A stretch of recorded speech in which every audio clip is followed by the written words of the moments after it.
sorry, but my brain, so I didn't have walk.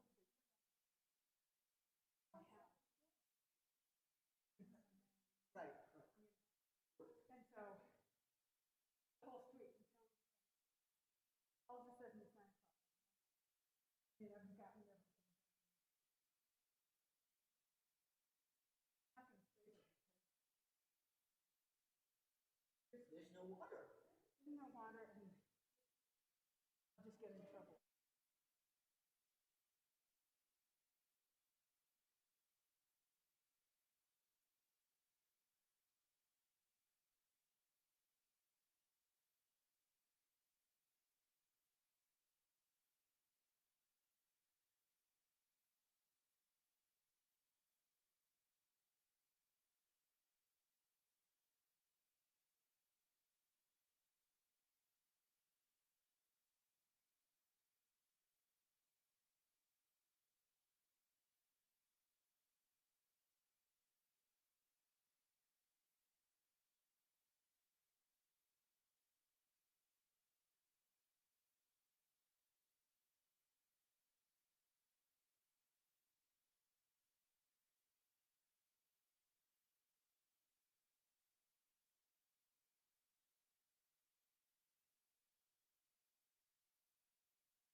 Okay.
Okay, good afternoon, everybody. We're going to go ahead and get started here in just a moment. I'll wait just a couple of minutes here for commissioners to take their places.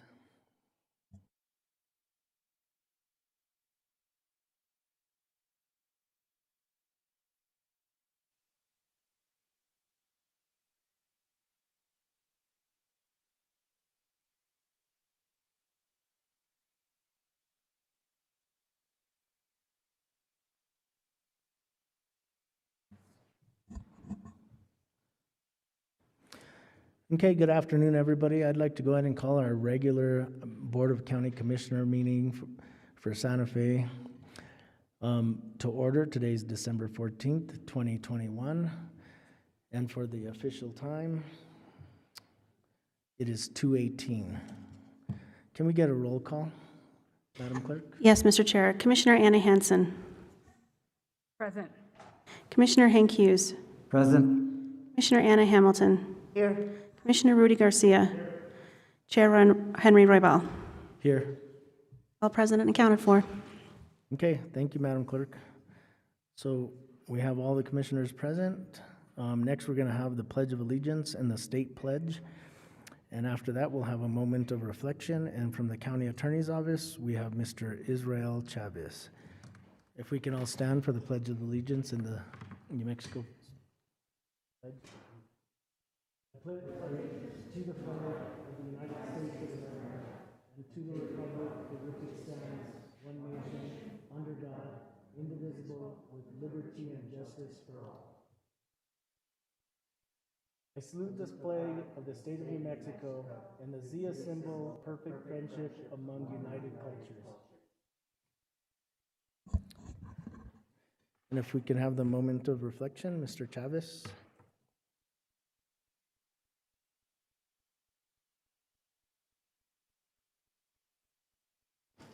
Hello, can you hear me? Thank you, Mr. Chair. Let us take a moment to focus on the work ahead of us today. Being ever mindful of our decisions and in the best interests of our community, we take a moment of silence.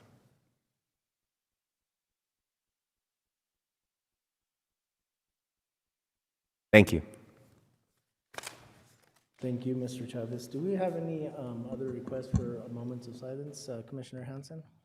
Yeah, I would like us to take a moment of silence for all the people affected by the tornado in Arkansas, Kansas, in the Midwest, who are suffering, who have lost their homes, who have lost their livelihood, who have lost so much. And so I would like us to take a moment of silence for them.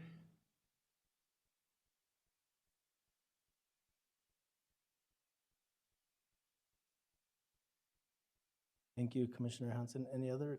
Commissioner Garcia? Mr. Chair, thank you.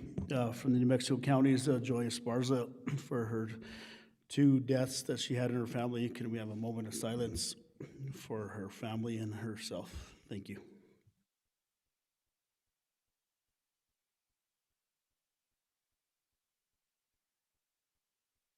Thank you, Commissioner Garcia. And it's a very sad moment when we do have these moments of reflection to recognize individuals from our respective area in Santa Fe County. We did have a tragedy on one of our Santa Fe County projects.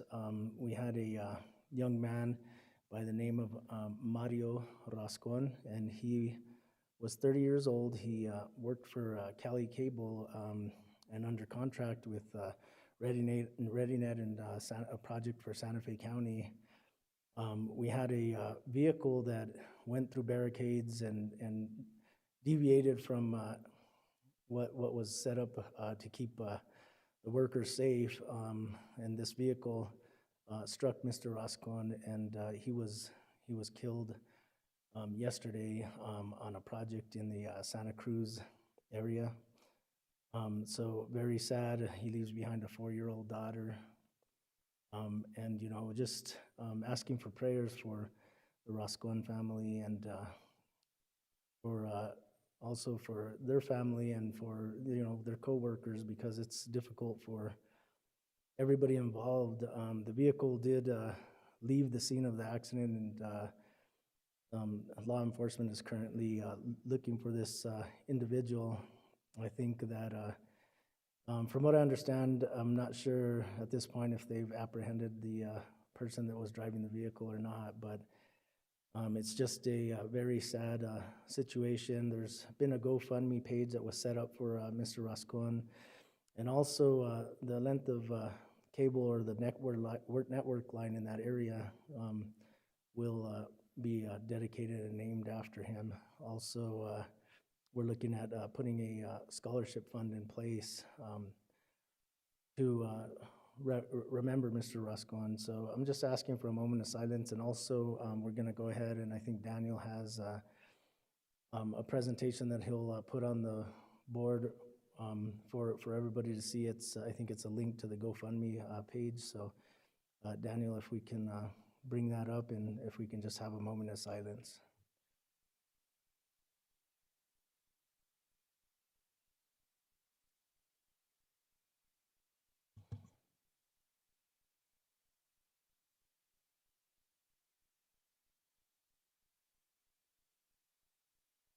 Thank you. Daniel, has that page been brought up yet?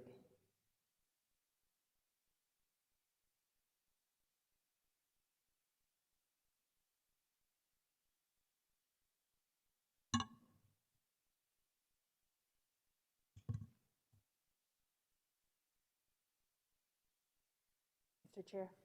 Yes, Commissioner Hanson. While we're waiting for that page to get up, I wanted to mention one other person who passed away. This woman passed away. Her name was Gigi Minga, and she was a longtime friend of mine, and also a really incredible human being. She was a Pan Am stewardess, and during her course of flying, she came in contact with the Tibetan refugees at that time in the 50s and 60s, and she was a tremendous support to them, and married the scholar to the Dalai Lama, who was Lobsang Lolumpa, who was also unfortunately killed on St. Michael's a number of years ago in a car accident. Anyhow, she was a really important person here in Santa Fe. Also, she wrote the 100 years ago in the New Mexican for many, many years, and she was an integral part of our community. And I did not mention her when she passed away, and so I just wanted to share that information. Gigi was a really incredible human being, so blessings to her and her family. Thank you, Commissioner Hanson. And I believe the page that has been displayed now for Mr. Rascon's family, Mario Rascon's family, and whatever anybody can do to help out, it's definitely a huge tragedy and loss to the community, and also to the Kelly Cable, who Mr. Rascon worked for. Thank you very much.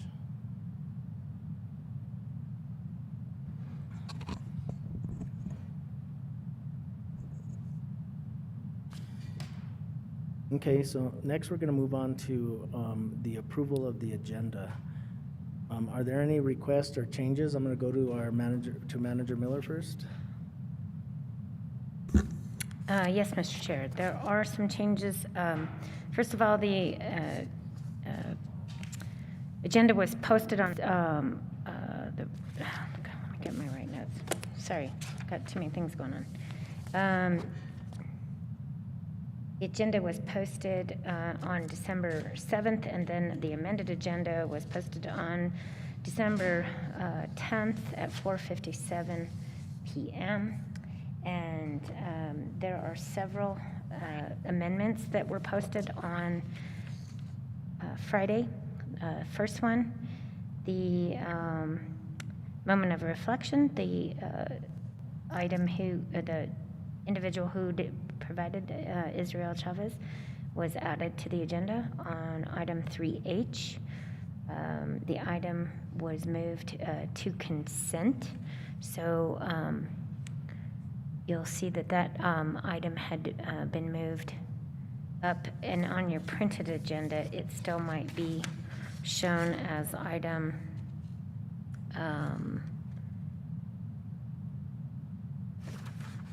I have it. It may, if you're looking at your printed agenda, it was item 5D, but it was moved, Freddie, to item 3H. It's the same item, it was just moved from miscellaneous items to consent. Item 4A was requesting the appointment of 3 members. The caption was updated to correct the district. It was District 2, not District 1. Item 5D, the caption was updated and the packet material was uploaded. Item 5E, the packet material was updated. Item 5F, item was withdrawn as presenters from the Ethics Board were unavailable to be here. Item 5G, that item was added. Item 5H was added. Item 5I was added. Item 8C, legislative updates, packet material was updated.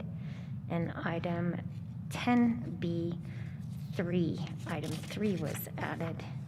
And item 10C, the caption was updated. And materials added.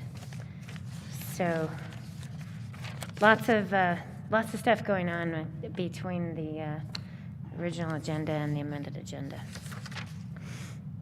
Mr. Chair. Those are the amendments to the agenda, Mr. Chair. Okay, thank you, Manager Miller. And there wasn't anything that was tabled, correct? Just additions?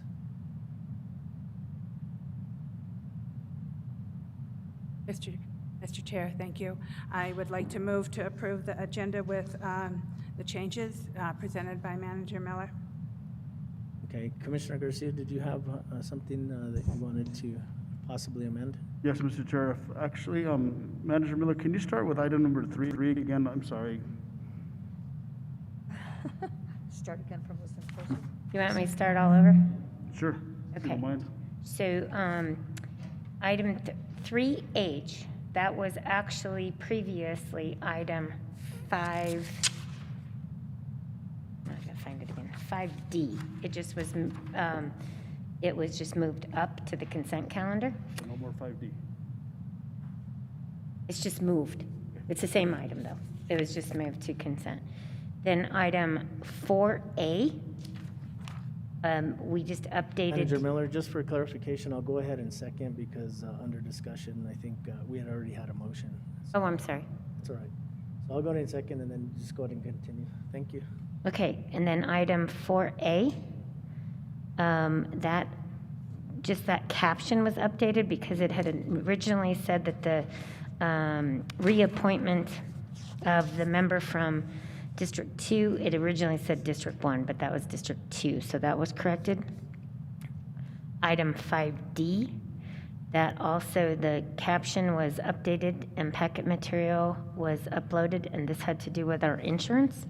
So we knew we were going to get our quotes for insurance, but they weren't completed at the time, so that's item 5D.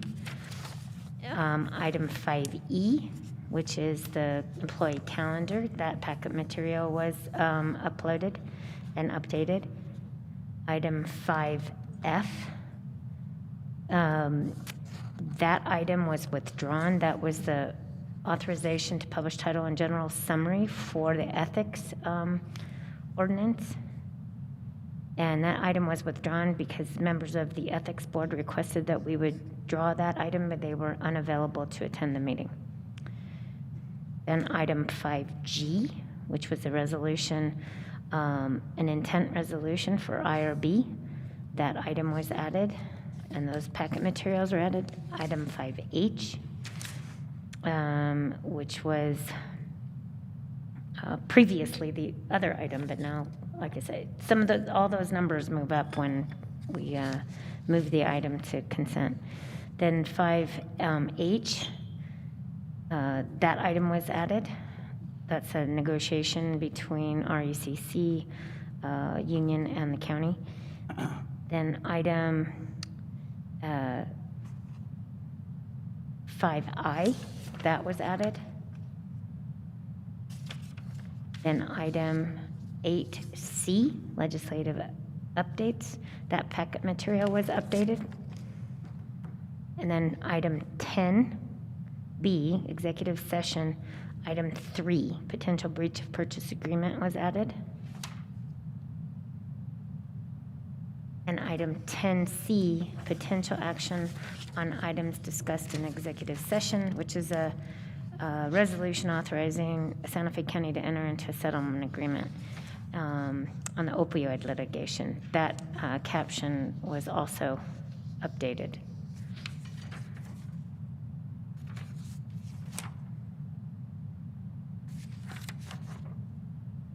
That clarify your questions, Commissioner Garcia? Okay, so we have a motion and a second. All those in favor signify by saying aye. Aye. All those opposed, same sign. Motion carries unanimously. So we have an approved agenda. Go on to item number 1G, and this is the recognition of new hires and employees' years of service. And we're going to go back to our county manager, Ms. Catherine Miller. Thank you, Mr. Chair, members of the commission. So we every month, we try to welcome our new employees and also recognize those employees for years of service. Our new employees that were hired between November 1st and November 30th are Esteban Sanchez in the legal department, assistant county attorney, Carrie Howley in the county assessor's office, Cindy McKee, who I introduced to you before for strategic planning in the manager's office, April Dukes in the county treasurer's office, quality control data analyst. In corrections, detention officer Saul Acosta Ruiz and Isaiah Mora, and also a therapist, Elisa Petrosoniak. I probably didn't do her name any favors. And detention officer Gabriel Roque. Then in RECC, Andrea Harper as an emergency communication specialist 3, and Beverly Perez in Public Works Administration, and Jacob Martinez in Public Works Roads, and 2 Sheriff Deputy 2s in the Sheriff's Office, Michael Olivas and Joseph Watson. So I'd just like to welcome them to Santa Fe and look forward to having them spend their career here. And then as far as years of service recognitions, those individuals in the month of December that will have a 5-year anniversary of consecutive term with the county are in IT, Mark Murdoch. He's been with us 5 years. William Pena in open space, 5 years. Chris Heyer, there he is. Chris has, on December 19th, will celebrate his 5-year anniversary with the county. And our warden at the adult facility, December 26th, will be 5 years. In solid waste, Jeff Spillers on December 3rd hit his 10-year anniversary. Casey Arnold in our adult facility, 10 years. Hannah Padilla in our dispatch center, 10 years. Pablo Cedillo, 10 years on December 19th. Ida Lucero on December 29th will have 10 years. And then rounding out the list, Chris Senna in Public Works, 15 years on December 26th. So just want to thank those county employees for having a career here at Santa Fe County. Thank you, Manager Miller, and I couldn't agree more. Just the time that you know, it's always great to see people that are dedicated to Santa Fe County and choose to make their career here. It's just great to see 5, 10, 15 years. Just congratulations to all of you, and thank you for your dedication and your service to Santa Fe County. Any other comments from commissioners? Commissioner Hughes?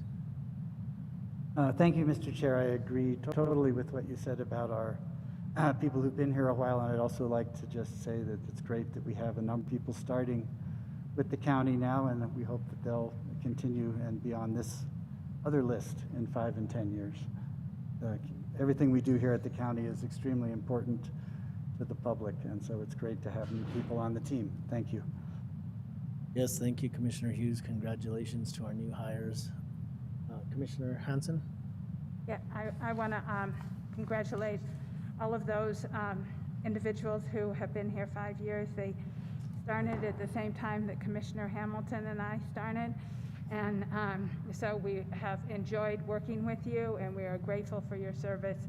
And as along with, I am grateful to Commissioner Hamilton's service for the last almost 5 years also. So thank you, everybody. Thank you, Chris, since you're sitting in the audience, but also Derek, William, and Mark, and everyone, and Pablo, for sure. Anyhow, thank you very much, Mr. Chair. Thank you, Commissioner Hanson, and my how time flies. I'm going on my 7th year, and so can't believe how quickly time flies. So, and it seems like it was just the other day that we had 3 new commissioners that started on the commission, and definitely I think Commissioner Anaya was here and myself, and then we had 3 brand new commissioners, and you guys have all done a great job, and so I'm really happy that you guys are all still here working hard with us, and so I think we made some great changes and done some good things for Santa Fe County. So thank you guys. I mean, I don't think we celebrate commissioners' anniversaries, but maybe we ought to start adding that to the list, Ms. Manager Miller. Thank you. And once again, is there any other comments from board members? Commissioner Garcia? Just thank you for taking, Mr. Chair. Thank you for everybody that's been here for some time, and thank you and congratulations to the new hires. Thank you, Mr. Chair. Thank you, Commissioner Garcia. Any other comments? Okay, thank you. Thank you, Manager Miller. We appreciate it. Okay, so we're going to move on to item number 1H. And this is a Santa Fe County Employee of the Quarter, 3rd quarter of 2021. I'm going to go once again to our County Manager, Mrs. Catherine Miller. Thank you, Mr. Chair. So Santa Fe County has a quarterly recognition for Employee of the Quarter, and it recognizes employees who make a significant contribution to Santa Fe County during the previous 3-month period, and they can be nominated by co-workers, supervisors, or any individual who thinks that a significant contribution could have been anything like excellent service to our constituents, developing or implementing new programs that benefit our organization, providing exemplary performance to the county during their daily job performance, demonstrating a willingness to work above and beyond call of duty, or any other contribution which a nominator believes to be important. The process for selecting countywide employee of the quarter begins with a designated recognition team selecting one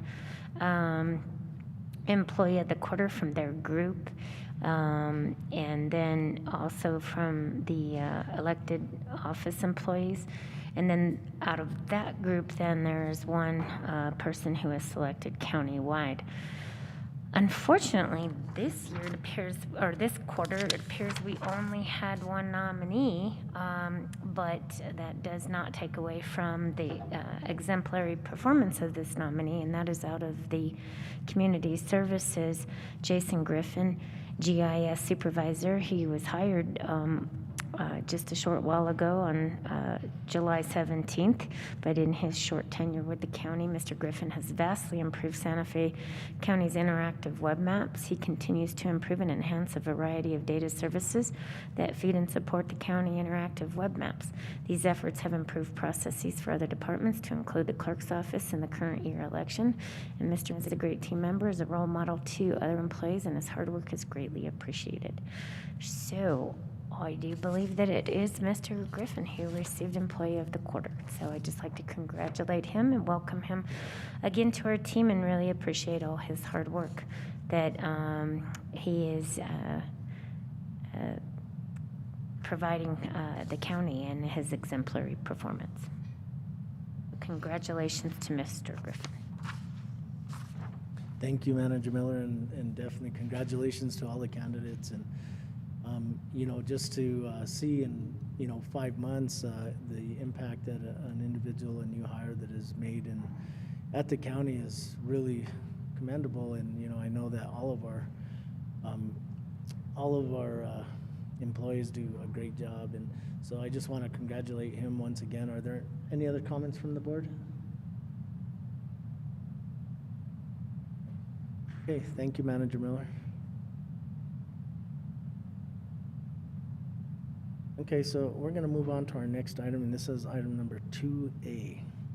And this is request approval of the November 9th, 2021 Board of County Commissioner meeting minutes.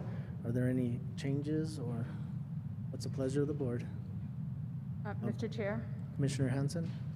I would like to move to approve the minutes of the November 9th, 2021 Board of County Commissioner meeting. Second. We have a motion from Commissioner Hanson, a second from Commissioner Hamilton. All those in favor signify by saying aye. Aye. Aye. All those opposed, same sign. Motion carries. Okay, we're on to our consent agenda. Is there anything on the consent agenda that commissioners would like to pull to get further information on? Commissioner Garcia? Mr. Chair, item number D, just have a quick question on that. Okay, go ahead, Commissioner Garcia. Do you want to pull that item, or did you just want to ask the question, sir?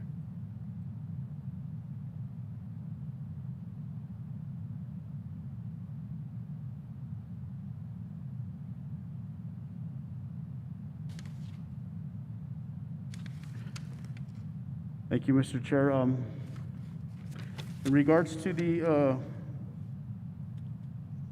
permanent drainage easement for the General Goodman Road, first of all, staff, thank you for bringing this forward. This has been something in the making, and many of us may not know. About 3 or 4 years ago, this actually road got County Road, which is actually south of the Lone Butte area. Some heavy rains actually caused the Galsdale Creek to flood, and our great road department went out there and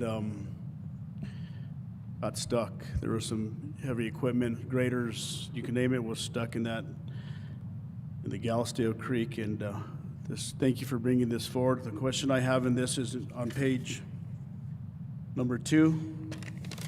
Item number 4 is restoration. So this is actually restoration of the drainage easement, which, I guess, we're going to construct this drainage easement, correct? Or is the easement just an easement for overflow of water from the county road?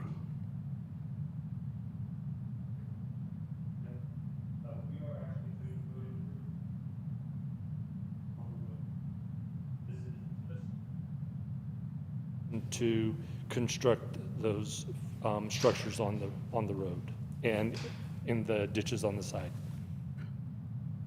Thank you, Mr. Chair. So, Mr. Caseman, so this drainage easement is for bar ditches, or is it actually for a set-aside area for overflow drainage?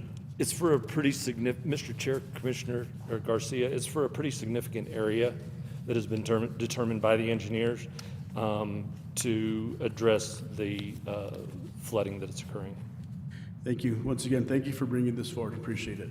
Just one other question is, grantee will reseed disturbed area per appropriate New Mexico Department of Transportation standard specification. Is there a reason why we're using Department of Transportation standards?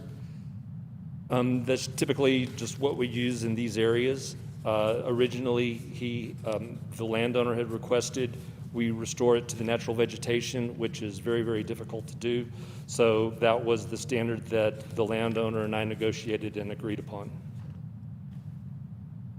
Thank you, Mr. Chair. The reason why I'm asking that question is I just want to make sure whenever this project goes out to bid that those DOT standards are actually specified in the bid packet, because in the past we've had some challenges as to what exactly are those specs. But I know, Ryan, thank you for being here. So yes, if you can just please make sure whenever we do go out to bid that those specs are specified.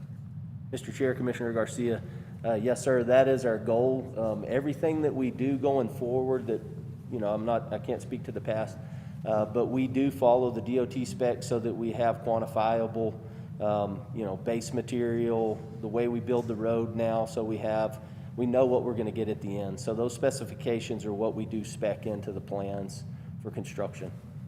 Thank you. And once again, thank you for bringing this forward. This is actually one of our, I believe, 2005 general obligation bond projects, so this is another project that we're moving forward. Thank you. Thank you, Mr. Chair. Thank you, Commissioner Garcia. And with that, do we have any other questions, or is that a motion? I'll make a motion for approval of the consent agenda. Yes. Second. We have a motion from Commissioner Garcia, a second from Commissioner Hamilton. Under discussion, or is there any other questions, comments? Okay, all those in favor signify by saying aye. Aye. Aye. All those opposed, same sign. Motion carries. Thank you. We have an approved consent agenda. Madam Clerk, can we get resolution numbers, please? Yes, Mr. Chair. For item 3B, that's Resolution 2021-111. For item 3C, that's 2021-112. And for item 3H, that's 2021-113.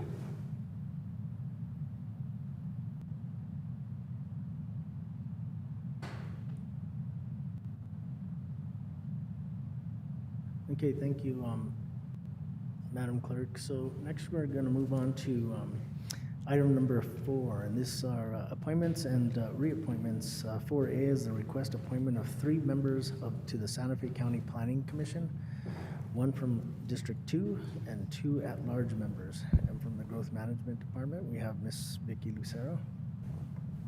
Thank you, Mr. Chair. Chapter 3 of the SLDC gives the BCC the authority to appoint the 7 members of the Planning Commission. 3 members are appointed in even-numbered years, and 4 members are appointed in odd-numbered years. The terms of 3 current Planning Commission members will expire in January of 2022 as follows. Charlie Gonzalez, representing District 2, Susan Martin, who's an at-large member, and Stephen Krentz, who's also an at-large member. Susan Martin has served the maximum number of terms allowed under the SLDC. Charlie Gonzalez and Steve Krentz, however, are eligible for reappointment. In October of 2021, the county sent out a press release seeking interested members of the general public to serve on the Planning Commission. We received responses from 14 individuals, which included the 2 current members who are eligible for and have requested reappointment. The only applicant for District 2 is Charlie Gonzalez, who is the current Planning Commission member. We also received letters of interest from applicants who have requested to serve on the Planning Commission as the at-large members and reside in different areas of the county. The applicants are listed by Commission District in the staff report.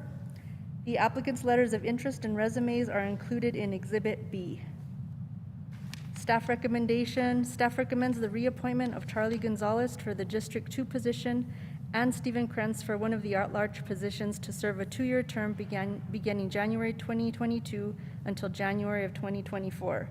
Staff recommends that the BCC appoint the second at-large position to serve a 2-year term beginning in January of 2022 until January of 2024.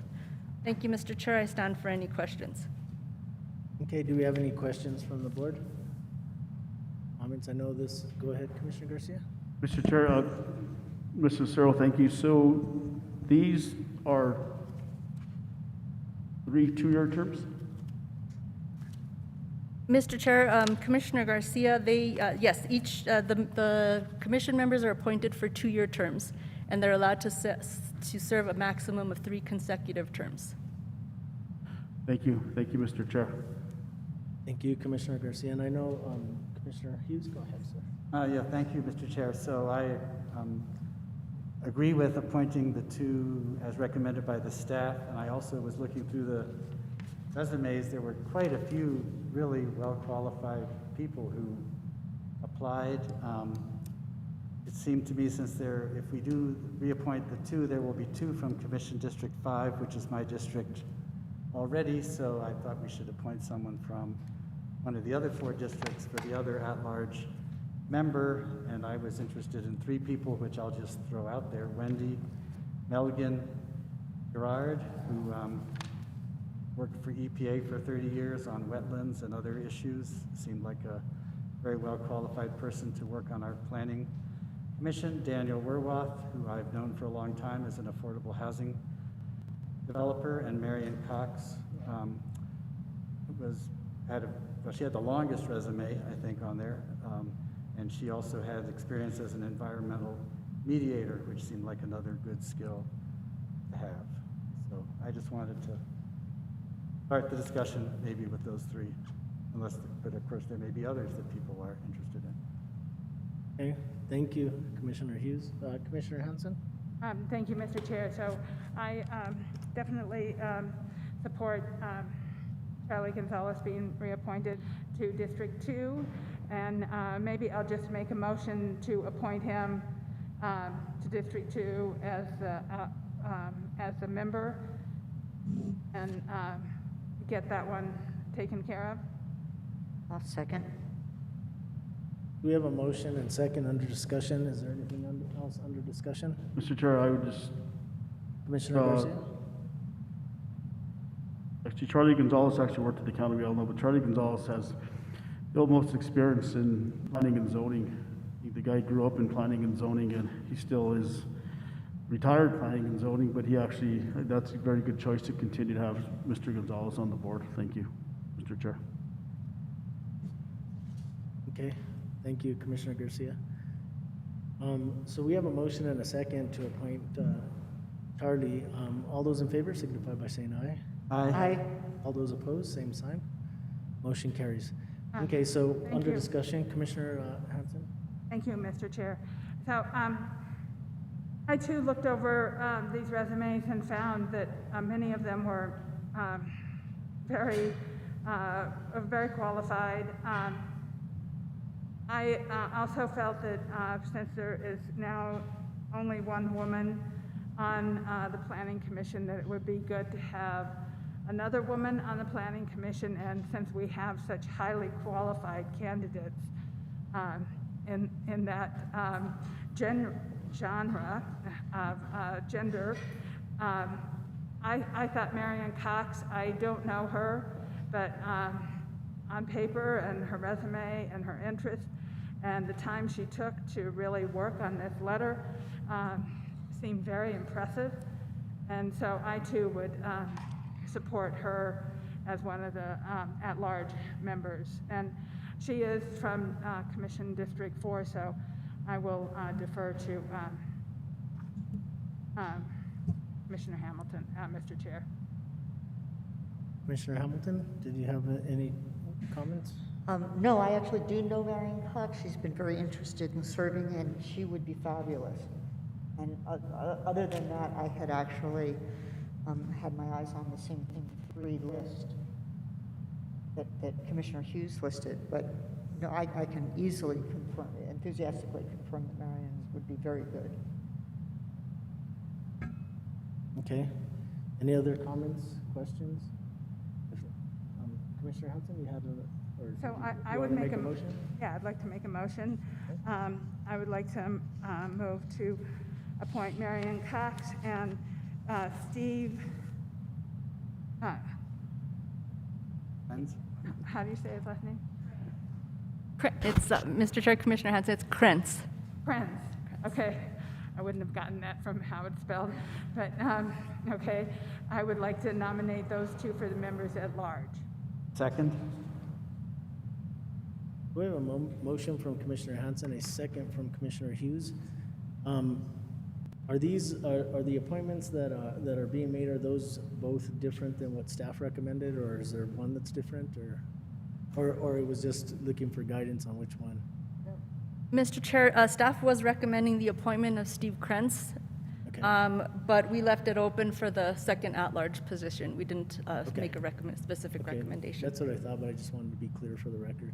So we do have a motion and a second. And if there's nothing else under discussion, all those in favor signify by saying aye. Aye. All those opposed, same sign. Motion carries. Congratulations, thank you, Ms. Lucero. And, I do want to just recognize that, the interest that we did have, there was a lot of qualified individuals. So just a huge thank you from the commission for coming forward and being proactive in trying to sit on one of these boards. It's always a difficult decision, but thank you very much for your interest in Santa Fe County. Okay, so we're going to go ahead and move on to our next item, and this is item number 5, and this is miscellaneous action items. The first one is 5A, and this is a resolution to recognize the creation of the Youth Services Division within Santa Fe County Community Services Department. And from the Community Services Department, we have Ms. Chanel Delgado. Ms. Delgado? Good afternoon, Chair and Commissioners. This acknowledgement of the Youth Services Division will continue and further the prioritization of county-funded youth programming and initiatives. As of this year, the Community Service Department consolidated youth-related services and funding streams, including Teen Court DWI program and the Youth Education and Recreation funds, into a Youth Services Division under the Community Service Department. CSD has begun to streamline youth education, recreation, and behavioral health funding to develop a comprehensive system of evidence-based services to meet the health and social welfare of our youth in Santa Fe County. Thank you for your consideration. Thank you. Do we have any questions from the commission? Okay, Commissioner Garcia? Thank you, Mr. Chair. Thank you for bringing this forward. I think it's good and appropriate, obviously, that we start working with our youth in the community. Can you explain to me a little bit what your vision is as into working with the youth, and what areas of Santa Fe County will you be targeting, or is there a certain area? Let's start with that, please. So definitely all of Santa Fe County, Commissioner Garcia, with a hyper focus on our rural areas, Edgewood, Poaka area.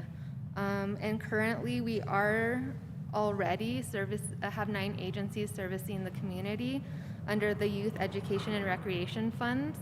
And we plan to continue to expand upon those. I see it being youth, education, recreation, behavioral health, including substance use.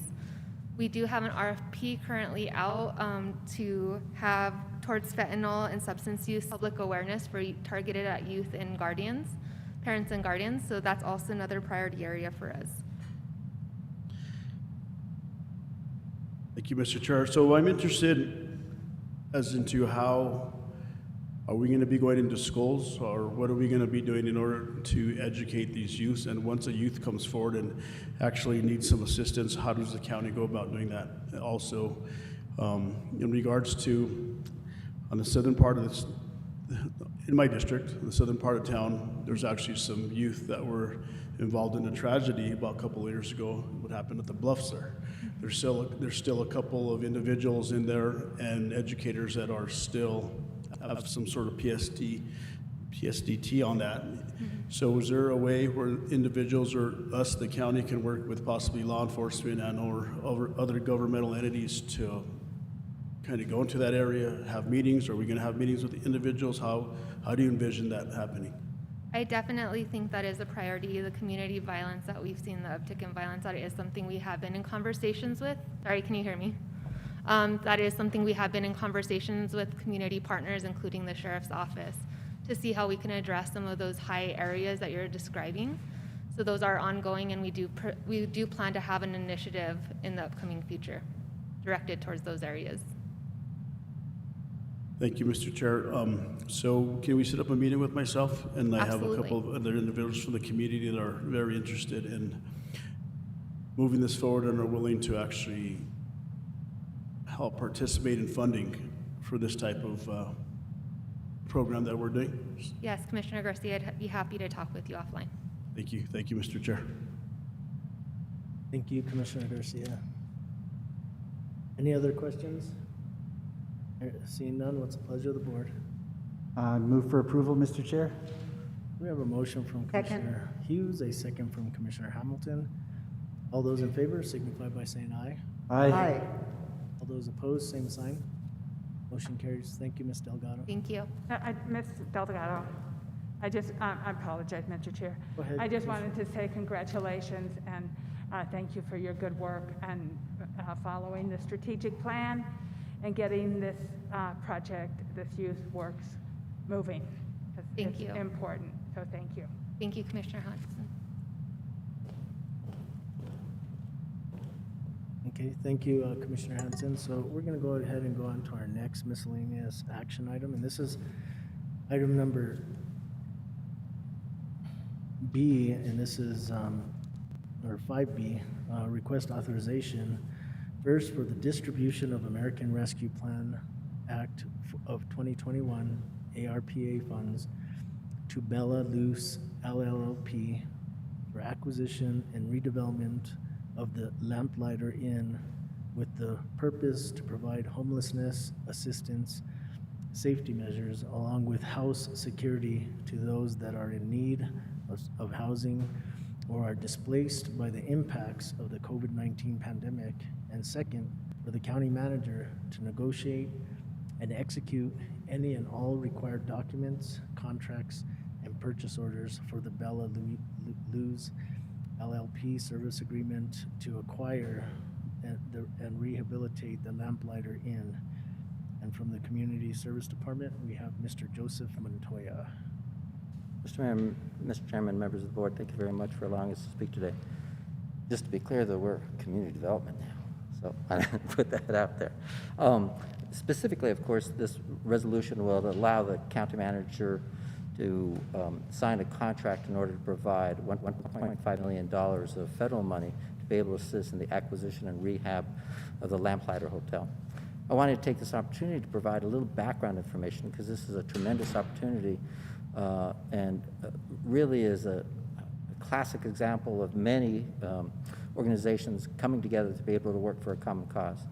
The County of Santa Fe, the City of Santa Fe, the State of New Mexico, and Gorham St. Vincent's and our local COC office have worked diligently to try to put together a financial package that can be able to assist in creating 58 new units of housing in an extremely short period of time.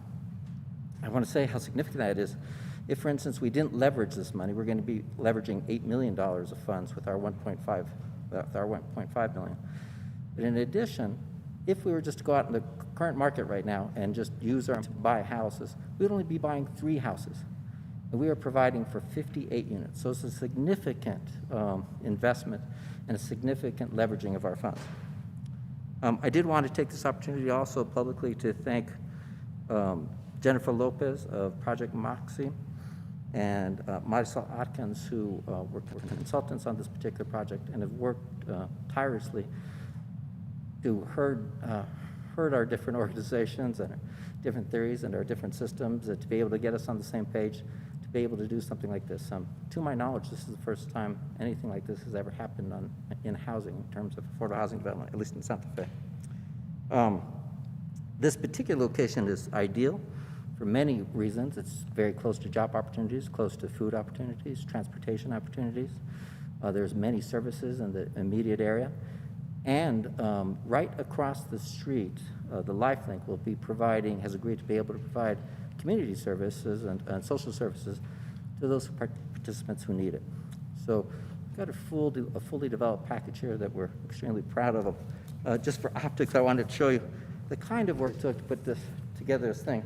We worked on it as if we were buying it itself, and so I'm not sure Catherine's going to go through every page, but she may, because it's a quite extensive package to be able to put something like this together.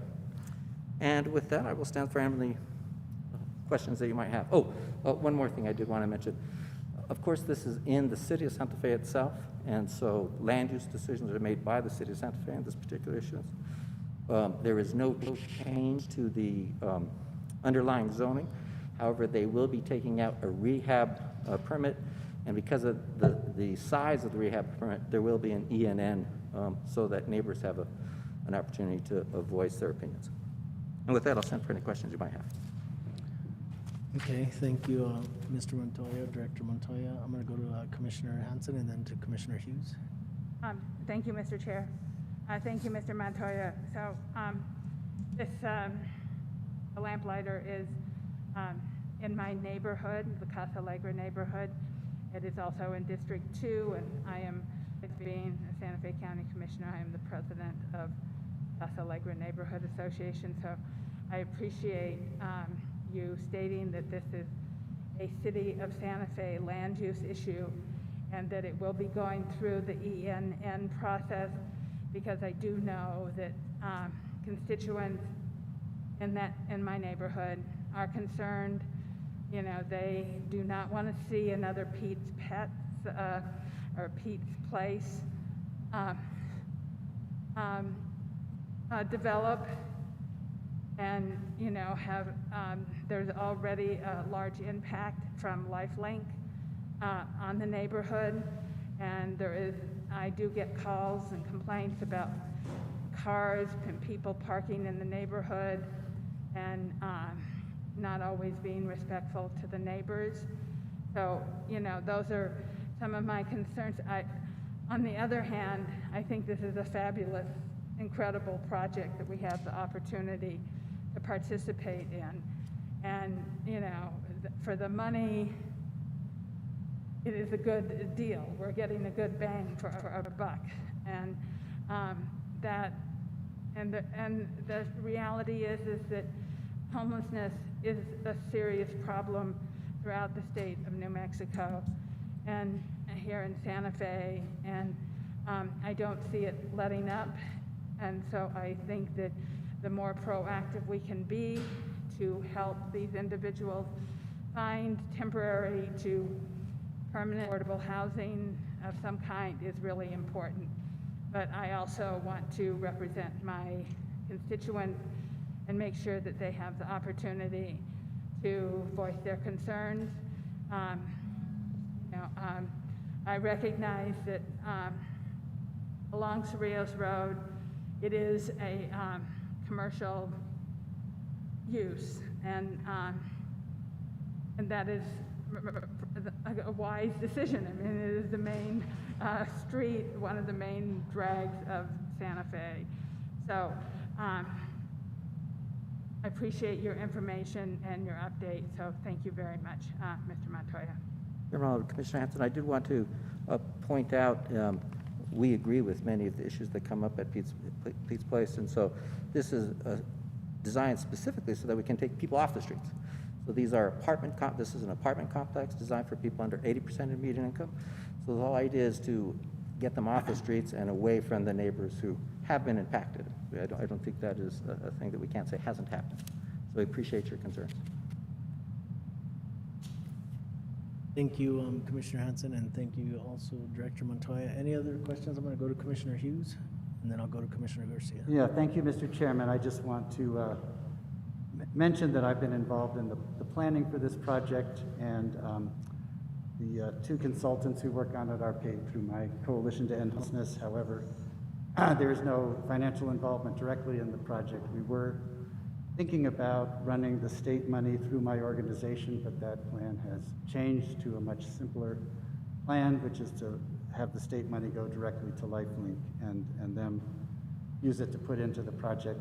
I do want to say this is exactly the kind of project we like to see for people who have been through homelessness, because it's only a quarter of the units would be for homeless people, the rest would be for working class people who just need affordable housing. It allows us, you know, it sets a tone where some people get up and go to work. And the fact that it's on Cerrillos Road is great. A lot of people who are homeless and need long-term housing have disabilities, so their income is extremely low. They're not likely to have cars, so the fact that Smith's grocery store is right there and the bus stop and all that is perfect for them. And I just think this is, you know, we need about several more of these projects, you know, to really address the issue, but this is a good one. Thank you.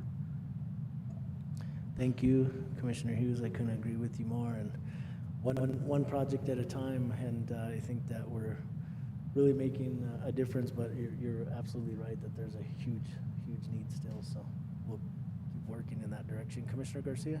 Thank you, Mr. Chair. Thank you, Mr. Montoya. Very well said, Commissioner, as into regarding the homeless and the situation that we're dealing with within the city of Santa Fe. It's unfortunate. You drive down that Cerrillos Road about 6:30, 7 o'clock in the morning, and you see everybody going to Pete's Place. 5:30, 5 o'clock, you see everybody going to Pete's Place. Do you realize the issue that we have going down Harkle Road? And I think this is an excellent project, how we could all work together, all governmental entities to work together, and not have one individual say, let's move them out to Airport Road. That doesn't satisfy the issue. And we all know, we read that in the paper, and for an individual to say, let's put him in a certain area, I totally disagree with that. So I think this is actually a good project where we're showing governmental entities working together to help the situation that we have, that many cities have throughout this country, as we know. A couple of questions I have is in regards to the lead agency. Who's the lead agency that will be handling the construction, as the commissioner brought up, the ENN meetings and so on and so forth? Chairman, Commissioner Garcia, thank you very much for your comments. So we have collectively, as government entities, come together to be able to try to provide a financing package. Financing package will be provided to Jeff Curry and his group, Bella LLC, in order to both purchase, develop, and rehab the project. So by lead agency, it's usually a government entity. In this case, it's not. We collectively just provided a financing package so a developer could be able to purchase this and have very little, and have no debt equity, so that we can put the money into operations.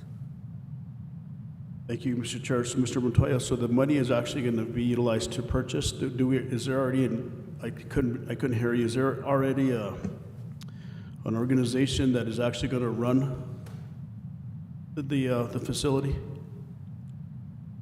Mr. Chairman, Commissioner Garcia, yes, that's correct. We have contracted out collectively with a private developer who has years and years of experience, Jeff Curry, who I've known most of my professional life, and has run many, many different developments. He has agreed to be able to provide his expertise to this project in both the purchase, development, and operations of the physical facility. We have contracted out with the LifeLink to provide services, though, because it's one thing to be able to provide the units, but many of these people, especially the 25% that we're targeting, are in need of extra services. And so it's very important that those services be provided. Thank you, Mr. Chair. And is this funding subject to zoning approval from the city of Santa Fe? Mr. Chairman Robel, Commissioner, it already is zoned. However, it is subject to the city's final approval. So if the city does not provide final land use approval, we get our money back. Thank you. And as the Commissioner brought up, the lamplighter. Yeah. The lamplighter's been there for many, many years. Those are the outskirts of the city of Santa Fe back in the days, and that's why you see a lot of motels. You see Karen laughing out there. She remembers the lamplighters, but it's probably very historic, not historic, but a site that I won't go to. But thank you, Mr. Chair. Thank you, Mr. Montoya. We know what you mean. Mr. Chair. Thank you, Commissioner Garcia. Commissioner Hanson? Thank you. I have lived in my neighborhood for over 35 years, so I'm well aware of the lamplighter and all the changes that have gone on there.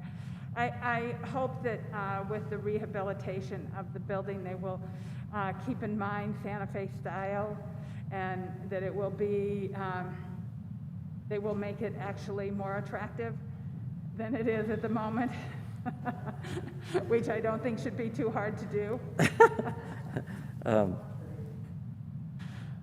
Mr. Chairman, Commissioner Hanson, the rehabilitation plans haven't been specifically finalized. We do have very good cost estimates at this time.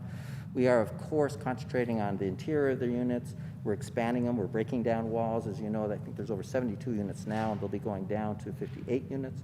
That's because we're actually rehabilitating the units themselves and the interior. Sad to say, and I think this is what maybe Commissioner Garcia was referring to, the swimming pool will no longer be available. However, these are the things that happen when you're trying to create an environment for housing. Yeah, so I think that workforce housing is one of the most important things that we can do at the moment. And since this is in District 2 on the edge, I will make a motion to approve the authorization for distribution of American Rescue Plan funds to Bella Luce LLP for acquisition and redevelopment of the Lamplighter Inn with the purpose to provide homelessness assistance, etc. And I'll second that, since it's across the street from my district. We have a motion from the commissioner in that district and a second from the commissioner from across the street. Under discussion, anything else under discussion? Okay, all those in favor signify by saying aye. Aye. All those opposed, same sign. Motion carries. Thank you, Director Montoya. We Thank you very appreciate it, much, sir. we sure appreciate it. Great work. Thank you for your support. And just, I want to go back to item number 5A that was presented by Ms. Delgado. Attorney Schaefer, did we need a resolution number for this item?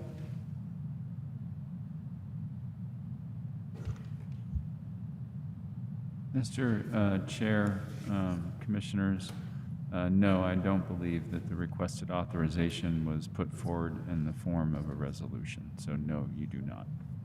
Okay, it said a resolution in the beginning of it, so thank you for the clarification.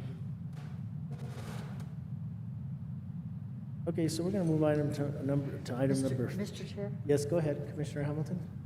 what was in the packet is presented as a resolution for 5A.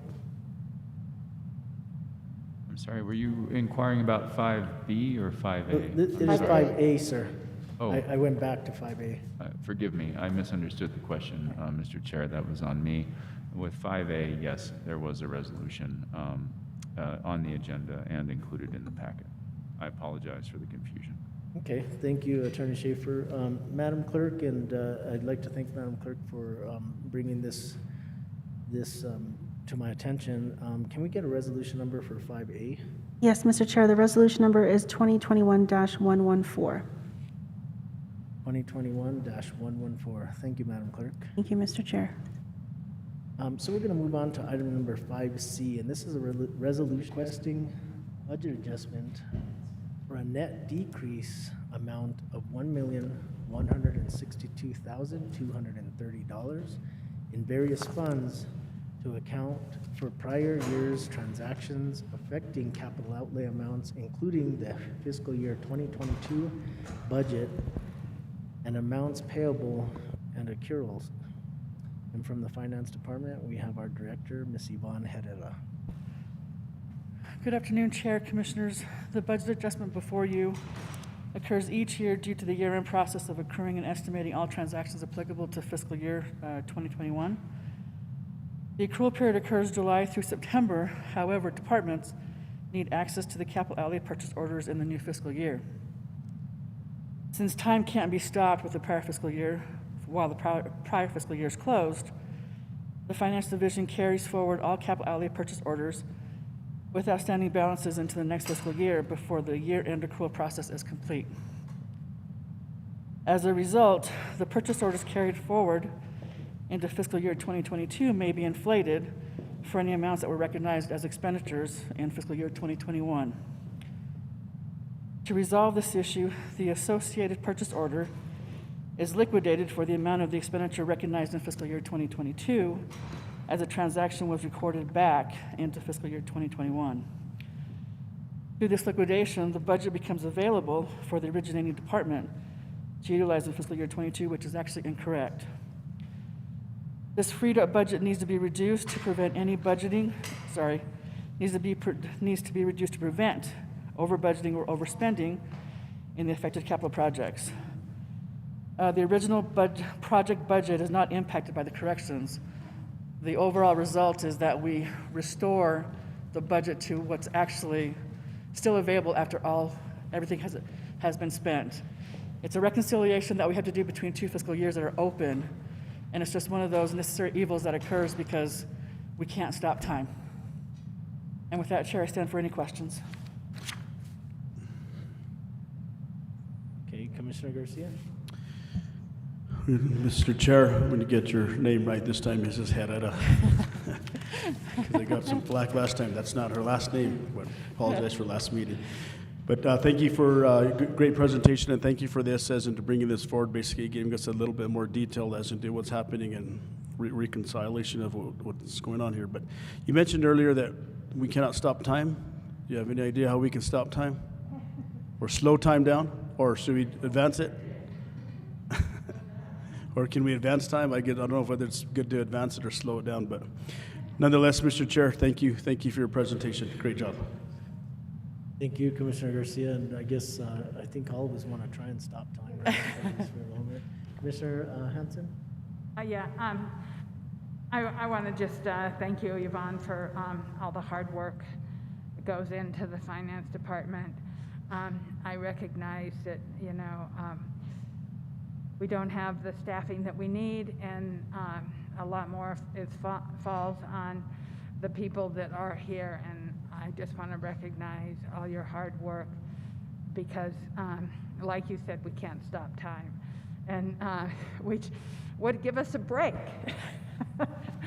And I hope that over the holidays you do get a break, and because it is well deserved. And so I just wanted to say that. I want to make a motion to approve this request of a budget adjustment. Second. Thank you. So we have a motion from Commissioner Hanson and a second from Commissioner Hamilton. Under discussion, Commissioner Hughes? Yeah, I just want to thank you, Yvonne, for doing all the complicated calculations to make this come out. That's all. Thank you. Thank you, Commissioner Hughes, and I couldn't agree more. I know that, especially given, as Commissioner Hanson mentioned, our shortage of staff, and it's a huge endeavor. So thank you for all your hard work. We do have a motion and a second. All those in favor signify by saying aye. Aye. Aye. All those opposed, same sign. Motion carries. Thank you, Ms. Herrera. Can we get a resolution number, Madam Clerk? Yes, Mr. Chair, the resolution number is 2021-0115. I'm sorry, -115. Thank you. Thank you. Okay, so we're going to move on to item number 5D, and this is a resolution requesting a budget decrease to the Fire Operations Fund 244 for the YCC grant in the amount of $124,378. And once Mr. again, Chair? yes? So that was actually moved to consent 3H, and then all your numbers Okay. from this so that's point the- forward, sorry, because you're looking at the printed one. If you Yeah. look at the other one, on board docs, it's moved. But, so then your numbers from now on are 4D, 4E, 4F, 4G. So, sorry, because it was moved on board docs, but the printed version you got didn't have it moved. And it was moved under the amended agenda. Okay, I'll just go ahead and I'll read it off the screen instead. It's just sometimes a little easier for me on paper, so. So we are on item number 5D, is that correct? And so this is a resolution authorizing the county manager to secure multi-line law enforcement and other insurance coverages for calendar year 2022, to finalize negotiations for such coverages and to execute all documents necessary to effectuate such coverages, human resources, risk management, and from the risk management division, we have Ms. Sonia Quintana. Is Sonia online? Mr. Chair, actually, I've been asked to cover this item. Okay. Greg Schaefer, the county attorney, speaking. I'll keep things very brief. We have several lines of coverage that renew on a calendar year basis. They are significant coverages for the county, namely multi-line, auto, property, what have you, law enforcement coverages, as well as cyber liability coverages and the like. The county solicited proposals through our insurance broker, Hub International. We ultimately did receive proposals from the New Mexico County Insurance Authority, a joint powers agreement entity of which Santa Fe County is a member, and Travelers. Ultimately, staff recommends that NMCIA be chosen as the offeror, whose overall proposal is most advantageous to the county. That's primarily based upon the following. One, Travelers' proposal did not include pollution or cyber coverages, nor did it include coverage for the housing authority And two, while travelers policy did cover, some risks that NMCIA did not, such as punitive damages, overall, when our broker analyzed the premiums on offer and the self-insured retentions on offer, their best estimate was that we would end up paying more across all the coverage lines when you aggregate them with travelers than with NMCIA. With regard to where we go from here, if the resolution is adopted, the county manager will choose the premium and deductible options on offer from NMCIA that are estimated to yield the lowest true cost of insurance, unless she determines that an option will expose the county to too much risk when you consider it in light of the county's overall exposure. Before I stop talking, I will note that while we base this recommendation upon the proposals as submitted, we do believe that NMCIA's offerings will ultimately be, even more attractive. And specifically, the NMCIA Board of Directors voted to reduce law enforcement premiums by approximately 2%.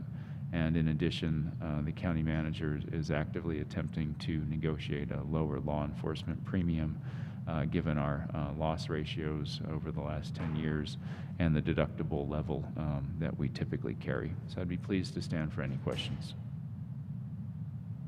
Okay, thank you, Attorney Schaefer. Do we have any questions? If not, what's the pleasure of the board?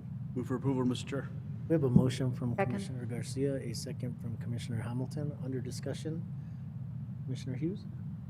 Yeah, I was just wondering, is NMCIA a mission-driven company that provides this kind of insurance to local governments, or is it a regular, more of a large private company? Thank you, Mr. Chair and Commissioner Hughes. New Mexico County Insurance Authority is actually an entity created by joint powers agreements between Santa Fe County and other member counties. So it is very much member-driven. It exists exclusively by agreement of its members in order to allow them to better pool resources and provide coverages to member counties. If more of an explanation is needed, I would just add that New Mexico, the predecessors to New Mexico County Insurance Authorities were created to specifically meet a need that was not being met by the private insurance market, I want to say 2 decades or more ago. And we're seeing a further hardening of the private insurance market to cover public risk for a variety of reasons. So it continues to meet that very real need. And so while we were thankful that Travelers did quote us business, other carriers did not, ultimately New Mexico County Insurance Authority, again, which we are a member of and I sit on the board of directors of as a representative of the county, that their proposal was more advantageous. I hope that answers your question. Yeah, very much so. Thank you. And I'm glad somebody had the foresight to create that a couple decades ago. Thank you, Mr. Chair. Thank you, Commissioner Hughes. Are there any other questions? Okay, seeing none. We have a motion and a second. All those in favor signify by saying aye. Aye. All those opposed, same sign. Motion carries. Thanks again, Attorney Schaefer. Madam Clerk, can we get resolution number? Yes, resolution number is 2021-116. Thank you, Madam Clerk. Okay, so we're on to item number 5E. And this is request for approval of the 2022 Santa Fe County Employee Calendar. And okay. Okay, so we have our Deputy County Director, Mr. Elias. Go ahead, sir. Good afternoon. Thank you, Board Chair.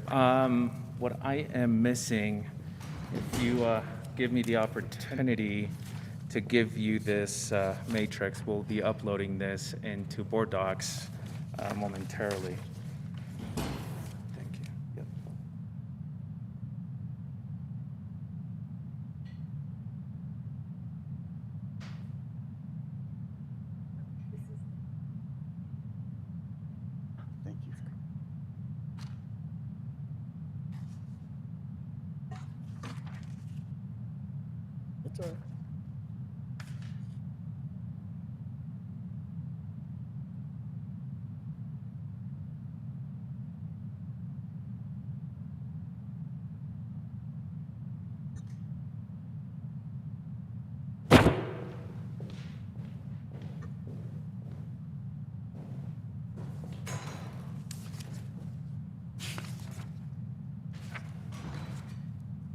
what you have in front of you is just the matrix giving you a comparison from the last 3 or last 2 calendar years and our current year, and our proposed calendar for 2022, as you see on the right column.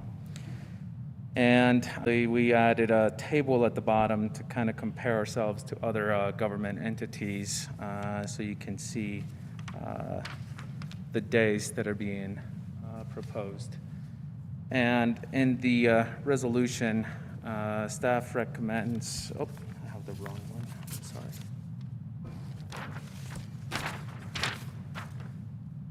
The Human Resources Division is requesting approval of the attached resolution of the 2022 Santa Fe County Employee Calendar, and I'll go over the dates proposed as observed holidays would be, I didn't come back. I'm sorry. I think you have a calendar in front of you. I apologize, I don't have the exact dates. I didn't print out the memo. Thank you.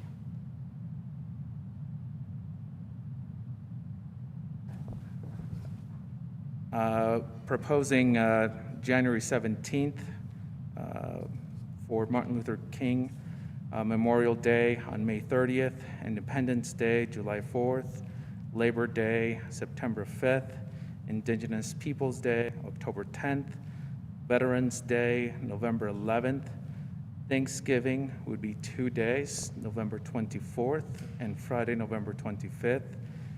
And Christmas would be observed on December 26th. I stand for questions. Do we have any questions from the board? Okay, I want to open it up to any other elected officials that may have concerns with the calendar, if there's any other elected officials. Okay, hearing none, what's the pleasure of the board? Commissioner Hamilton? Mr. Chair, I'll just move to approve. Second. We have a motion from Commissioner Hamilton, a second from Commissioner Hanson. All those in favor signify by saying aye. Aye. All those opposed, same sign. Motion carries. Thank you, sir. Appreciate it. Mr. Chair, I believe this resolution requires a number. I know it's not on the, not necessarily formatted that way on the agenda. Okay. So the resolution number would be 2021-117. So for the approval for the employee calendar, the resolution number is 2021-117. 117, yes, Mr. Chair. Thank you, Madam Clerk. Okay. We're on to item number 5F, and this is an item that was withdrawn, so we're going to move on to item number 5G. And this is a resolution declaring the intent of Santa Fe County, New Mexico, to issue its Santa Fe County Industrial Revenue Bonds. And this is a Santa Fe Studios project, Series 2021, in the aggregated principal amount up to $16 million in connection with the financing of the renovation, construction, reconstruction, installation, and equipping of upgrades to existing facilities, and the acquisition, construction, and equipping of the expansion of a film studio in the unincorporated portion of the county, all for the purpose of introducing La Luz Holdings LLC, Film and Media Studios Incorporated, and their successors to assign to develop the project site and project review team. This is an added item. Who will be presenting on this item, Manager Miller? Or It'll actually be me, Mr. Okay. Chair, Editor. on behalf of the so-called project review team that the county manager appointed to review the application. Okay, please proceed, Attorney Schaefer. Thank you, Mr. Chair, and I would note that we do have representatives from the applicants who have joined us on WebEx should you have any questions for them or want to hear from them when I'm done with my presentation.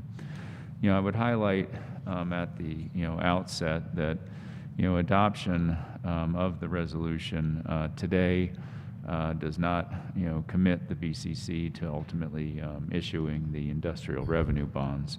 The BCC will make that commitment at a future date, namely the first meeting in February, when it considers an ordinance authorizing the issuance of the IRBs. Nor does it, preclude changes to the deal structure as the project moves forward from this particular point.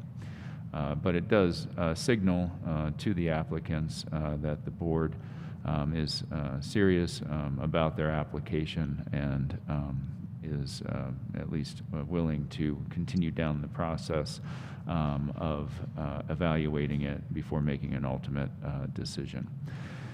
So with that, by way of general introduction, wanted to spend a few seconds just reminding the board about IRBs generally, provide a overview of this project in particular, and then highlight a few things relative to the project review team's analysis. So as the board is familiar from a meeting earlier this year, industrial revenue bonds are so-called conduit financing. It's debt that's issued for the benefit of a private entity. It is not an obligation of the county, and so the bonds by statute never constitute or give rise to a pecuniary liability of the county or a charge against its general credit or taxing powers, and such fact has to be plainly stated on the face of each bond. And ultimately, the debt is repaid from revenue that's pledged, by the private entity as part of the project. The benefits under this particular transaction and most self-funded IRB transactions are an abatement of property taxes that would otherwise be due on the project, as well as an exemption from paying governmental or gross receipts taxes on certain equipment purchases as part of the project. With regard to this particular project, the applicants already have existing relationships with Santa Fe County, as the board is aware. The Phase 1A and associated infrastructure for Santa Fe Studios was constructed with both public and private financing, including $9.935 million approximately in state appropriations and a $6.5 million loan from Los Alamos National Bank. The loan was secured by funds that Santa Fe County deposited in a lockbox deposit account with LAMB, and then also personally guaranteed by one of the principals of the applicants. The studios is operating now and has been for some time. Santa Fe Studios has met its obligations to the county that grew out of the initial Phase 1A project in terms of completing its purchase of land from the county. It's also paying on the LAMB loan, as required under the loan documents, and did meet its economic development goals to the county and to the state of New Mexico in consideration of the LEDA, Local Economic Development Act projects funds that were provided. The $16 million that would be issued as part of the IRB will go to an upgrade project to existing facilities and the parcel that has already been developed with Phase 1A, as well as an expansion project on a different parcel on the overall Santa Fe Studios campus. The expansion is what I think is part of their master plan is referred to as Phase 2, and it consists of approximately 57,500 square feet of sound stages, 2 of them, I think, of roughly equal size, a 2-level office building for production support, and a backpack building. This is different than as the application was initially submitted. The application as submitted also contemplated that Phase 1B, I misspoke, but Phase 1B would be built out, consisting, I believe, of a mill and shops. Ultimately, due to increases in construction cost and a desire to focus resources on production studios and office space where the demand is greatest, the applicant is proposing to make the investment relative to expansion in the studio soundstage and supporting production support building. With regard to one of the key points in any IRB transaction, that is the potential payment in lieu of taxes that would be paid by the applicants if the project goes forward. The pilot makes all public schools in the Santa Fe Community College whole. So the public schools in the Santa Fe Community College will be receiving a payment in lieu of taxes that they would, in an amount equal to the amount that would otherwise be due if there was no IRB and if the county did not own the project. With regard to the upgrade project, which again is on the parcel that has been developed as previously described, Phase 1A, the value that's attributable to the land and existing improvements, a full pilot is being proposed for all property taxes imposed by all taxing authorities that would otherwise be applicable. And then with regard to any value that's attributable to the upgrade project, there would be an abatement of county property taxes, a net abatement of county property taxes and state property taxes. But again, Santa Fe Public Schools and the community college would get a pilot for any value that's attributable to the upgrade project. Those abatements are proposed for the life of the IRBs, which would be 30 years. So that is an overview of the project and what is has been tentatively negotiated with the project review team and with the applicants. With regard to the project review team's analysis, in your packet is a memo from the review team of which I'm a member. We did analyze the project against all of the criteria that is set forth in ordinance number 1998-01 and are conditionally recommending the project and the adducement resolution to the board for approval. The things that I would highlight from our analysis would be these. With regard to the so-called land use criterion, the project does conform to both the Santa Fe County Sustainable Land Development Code as well as the Sustainable Growth Management Plan. The project is located within the media subdistrict of the Community College Plan Development District, and that subdistrict specifically allows for a variety of media businesses, including the film industry. In addition, the SGMP, the Growth Management Plan, does identify the film and media industries as target industries. Again, I'm just going to hit some highlights. I'm not going to go through the evaluation criterion by criterion. Looking at one that is often of concern, which is a competition criterion, and does this provide an unfair advantage to the applicant vis-a-vis other operators in the space?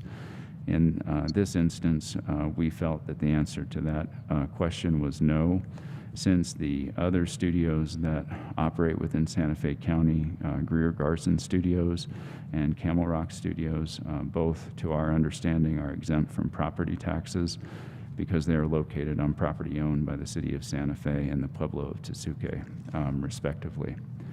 With regard to the job criterion, we don't have any reason to question the estimates of the applicants that constructing the additional studio space will facilitate the creation of over 220 full-time equivalent jobs by allowing productions that currently are unable to locate in Santa Fe County due to the lack of sound stages to locate here. And again, that would be a job created through the productions that are actually able to locate here, as opposed to people who are on the payroll of Santa Fe Studios themselves, which are much fewer in number. With regard to those items that we believe will require further analysis as the project moves forward. There are really three. Obviously, we need to prepare and agree upon project documents that are necessary to implement the project. Two, we do want to analyze in greater detail the contributions that the project will make to the county and confirm that those positive contributions justify the partial property tax abatement. We'll be doing that through an analysis that's being conducted by the New Mexico Economic Development Department. Unfortunately, that analysis wasn't completed before today's meeting, but we will hope to receive it by the end of the week, and certainly before the board is asked to take ultimate action on this. And then finally, as we prepared this initial analysis, the final terms of a loan from Enterprise Bank and Trust, who's actually providing the $16 million that are the subject of the IRBs, were not finalized, and we'd want to confirm the feasibility of the project after those terms of that loan are finally known. The last thing that I would highlight before talking about next steps is that, as we understand it, the Enterprise Bank and Trust term sheet does require that the applicants contribute a minimum of $1 million towards the project as well. So there is a not insignificant investment by the applicants in the project over and above the funds that are being lent by Enterprise Bank and Trust. So in terms of next steps, if the board adopts the inducement resolution, we will publish title and general summary of an ordinance authorizing the issuance of the IRBs to be heard at February 8th, 2022. And we will work with the applicants to develop that ordinance and the other documents that are necessary to implement the IRBs. And then finally, between now and February 8th, we will look at addressing the other two issues that I mentioned, which is to confirm the feasibility of the project after the final loan terms are known, and to confirm the project's overall positive contribution to the economy based upon an independent analysis by the New Mexico Economic Development Department.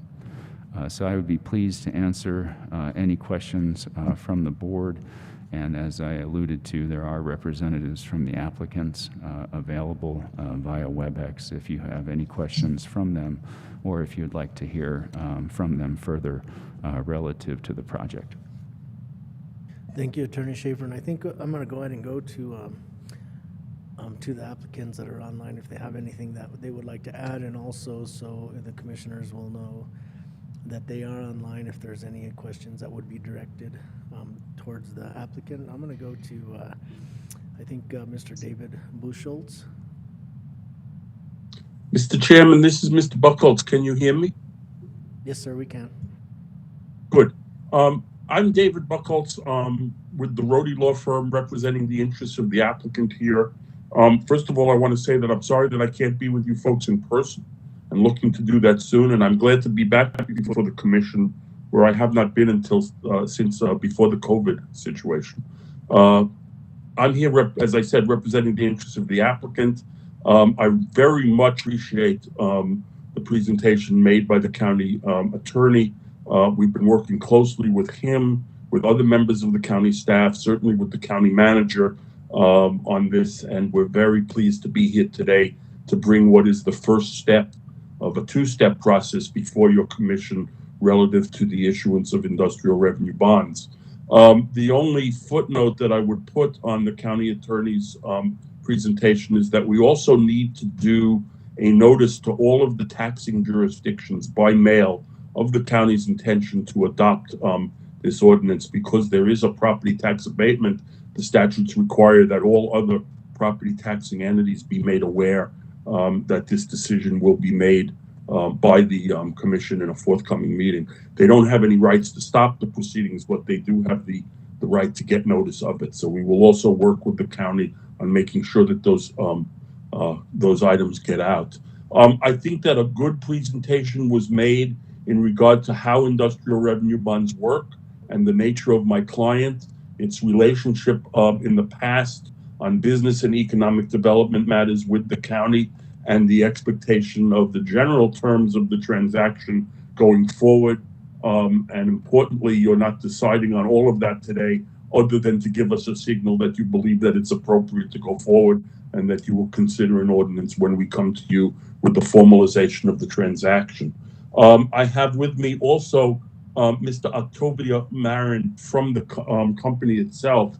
I don't know whether he wants to give a few words or fill in on any more of the details about what the company's expansion plans are, but I would be happy to either stand for questions or to turn this over to Mr. Marin so he can make a brief presentation to you.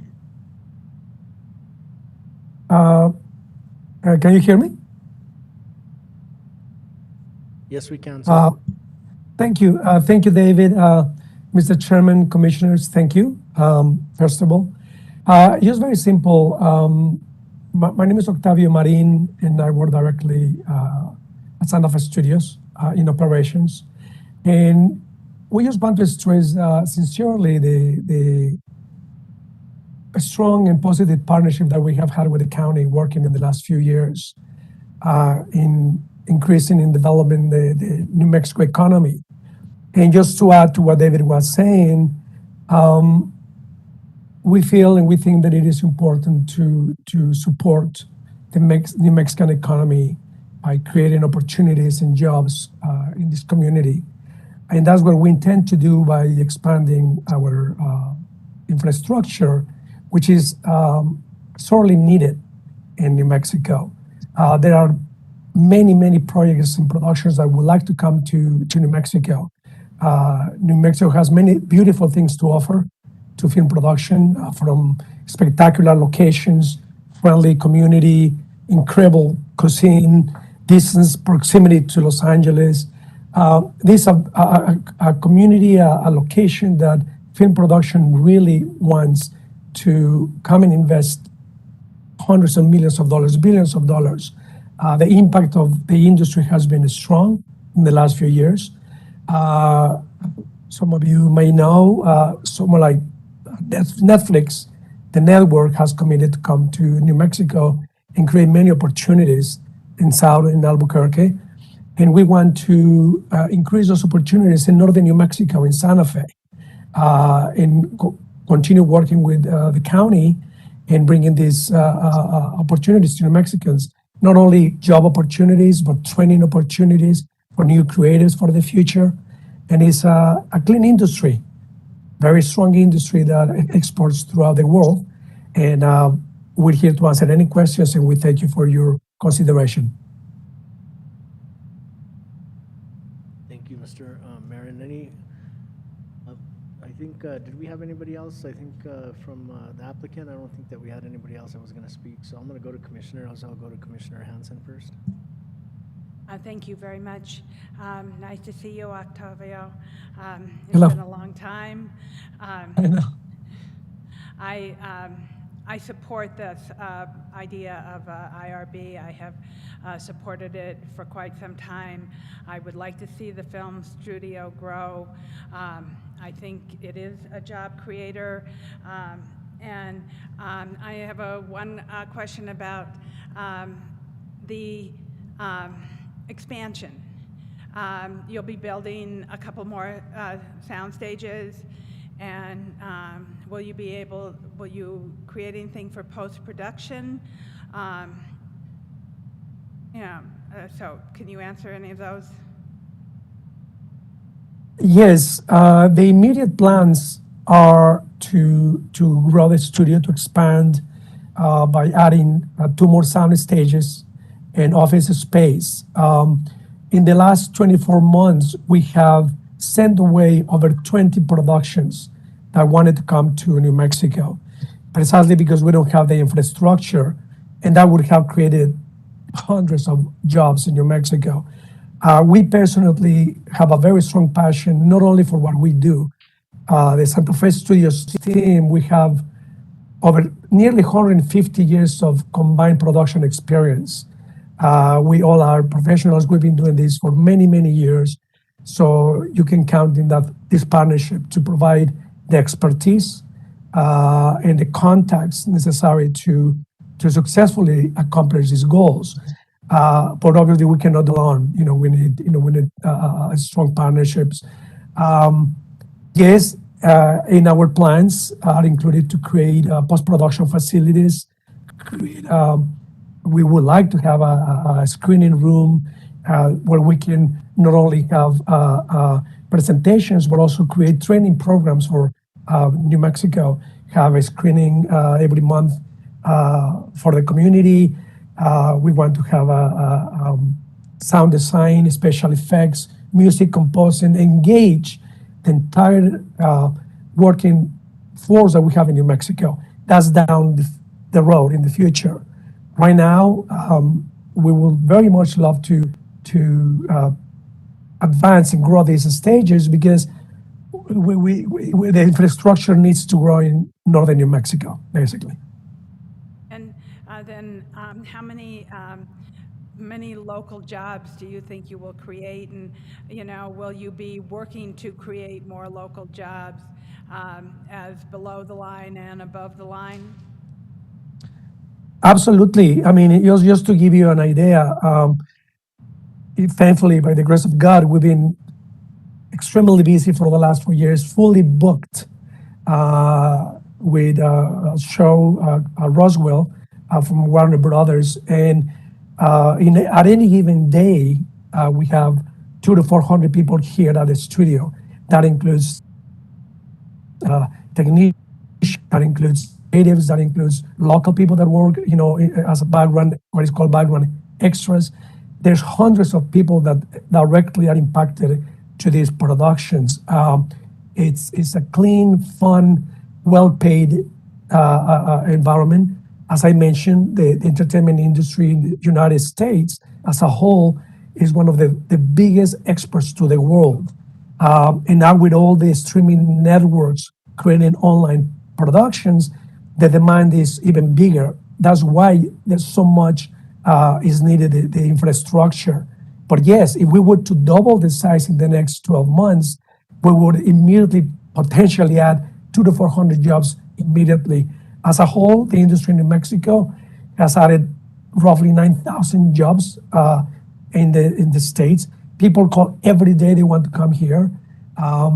And also the other ancillary markets that are affected by this are all the restaurants and gas stations and car rentals, hotels, art. People that come here, they just love to go around and even buying houses. I came here like that, and now they're buying a house. I live here, and I love it here, and I evangelize New Mexico because I love it here. So we are looking for the best interest to our community. And just very quickly, so you know a little bit more who we are. I spent 12 years before coming here working for a non-for-profit organization, training filmmakers, creatives, and technicians. And that's something that we are also developing here in Santa Fe Studios. We have attended many training programs. We do it right here at the studio, and we want to continue doing that. Thank you, Octavio. So one of my big concerns for you is the broadband connection. And I think working with Santa Fe County to, with all the ARPA money, with all the funds that are coming down the pike, so to speak, if we can find some way to upgrade all of our broadband access, not only for the studios, but also for our residents. I would like to see that as a part of this undertaking, because faster speeds, access, fiber is really important to me. I also hope that you are on this piece of property where you have quite a bit of room, you will be adding solar and using sustainable technologies to continue the movie industry, because it is a clean industry, and I would like to see it continue to use sustainable undertakings to, like with community solar, or you could have a field, or you could have some kind of situation where it wouldn't interfere with the film industry. So I'd like you to think about that. And I wholeheartedly support us moving forward with this IRB. I think we have talked about this even 5 years ago when you first came here. And so I am happy to see it come to fruition. And I want to thank you for taking the time and working so hard to make this come forward. I also want to thank all of our county staff for taking the time to figure this out, because it is a big undertaking for us. So with that, thank you, Mr. Chair. Thank you, Octavio, and all your other partners. Thank you. Thank you. Thank you, Commissioner Hanson. Commissioner Hughes? Thank you, Mr. Chair. I just have a few quick questions for the county attorney, and I do understand we need more studio space, and since I enjoy watching productions made in New Mexico, I'm supportive of that whole idea. But I did want to know, is Enterprise Bank going to be asking the county to put any more money into a lockbox to secure this loan? No. Okay, and then so a follow-up question, is there any risk to the county in any way if this were to not turn out to be a profitable enterprise?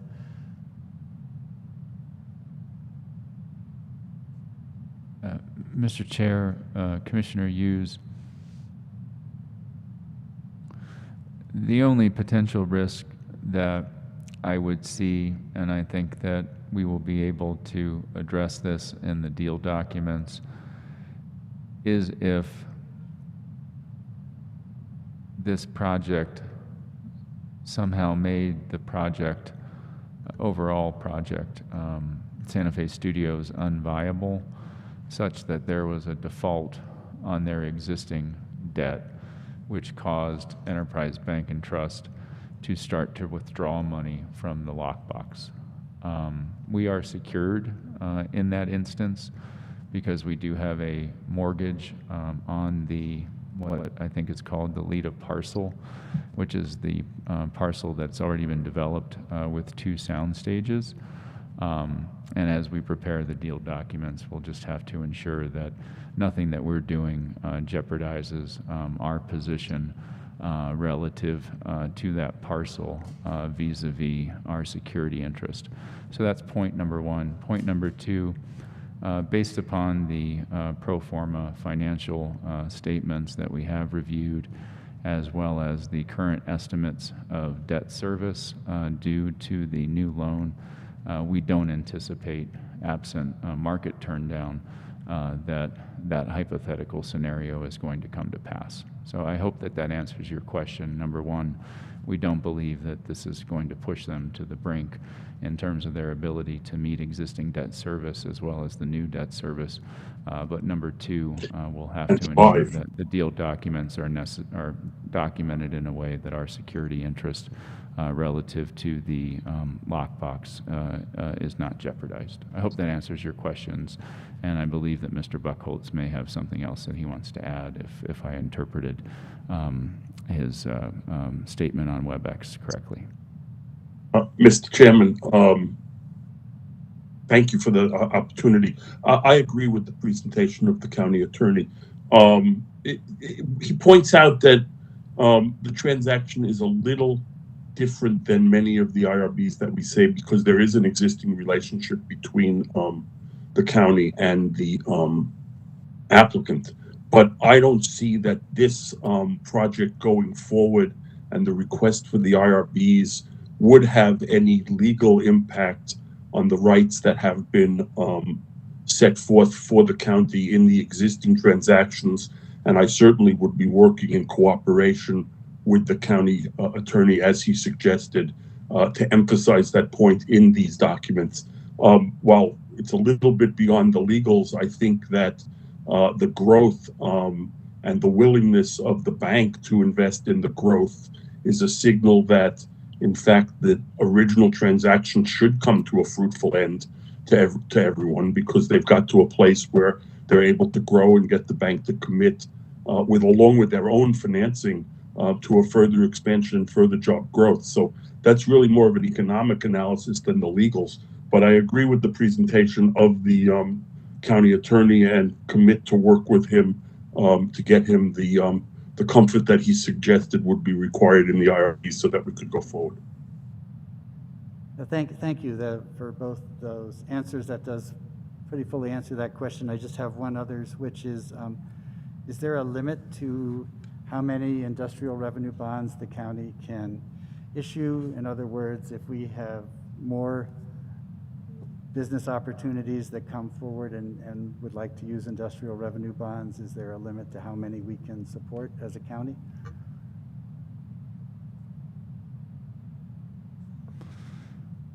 Mr. Chair, Commissioner Hughes, no, I don't believe that there is. Again, this is conduit financing. These aren't obligations of the county. And so I do not believe there is any such limit of which I'm aware. Okay, thank you. Thank you, Mr. Chair. Thank you, Mr. Hughes. Are there any other questions, comments, Commissioner Garcia? Yes, questions. Mr. Chair, thank you. First of all, Greg, our County Attorney Schaefer, thank you for a great presentation, very detailed, condensed, and upfront forward. Thank you for that. I'm looking at this book, this magazine on my desk, which says New Mexico Economic Development. Interesting. As a coworker of mine said, that's Rudy's favorite word, is economic development, because there's so many different definitions of economic development. Back roughly in 2009, when we started this film studios, when Governor Bill Richardson had the initiative to create a film office and economic development for the state of New Mexico, he was thinking way ahead as into what the film industry would do for the state of New Mexico. As some of his staff, actually, our manager Miller, she was the director of Department of Finance and Administration. Eric Witt, who actually was the film director for then Governor Bill Richardson. And roughly Santa Fe County started working on this project. It took in the year 2012, 2013, and it took a little while to see fruition of the light. And it got moving and it got a lot of traction and started moving forward.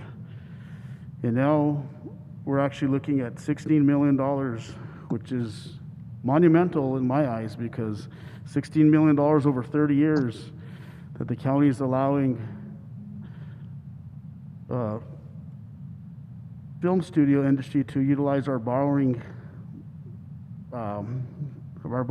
let's say, for lack of better terms, powers to build and expand these studios. And I think this is actually great for the economy of Santa Fe County as well as the state of New Mexico. And with that, as my fellow commissioners asked the great questions and are totally for it as well as I am, I just wanted to mention that and thank you for everybody having the foresight of this project to have fruition to where we are today. Thank you, Mr. Chair. Thank you, Commissioner Garcia. Commissioner Hanson? Thank you, Mr. Chair. I would like to make a resolution, I would like to make a motion to approve the resolution declaring the intent of Santa Fe County to issue Santa Fe County industrial revenue bonds to Santa Fe Studio Project. I'll second. So we have a motion from Commissioner Hanson, a second from Commissioner Hughes. Mr. Chair and Commissioners, if I could just note one non-substantive difference between the resolution caption on the agenda versus the actual version that you're approving. It's to update, or was to update, the series from 2021 to 2022, since if issued, the bonds would be issued in 2022. Again, that's non-substantive change, but I did want to note that for the record, that there was a difference between the agenda caption and the actual resolution, but I don't believe that as an issue, but I wanted to bring it to your attention. Thank you. Thank Mr. you, Chair, Attorney Schaefer. Yes, Commissioner Hanson? I accept that, and thank you, Mr. with the motion. So the motioner has accepted that, and how about the seconder? Sure, that's fine. Okay, so under discussion, I'm going to Commissioner Garcia. Mr. Chair, I'm sorry.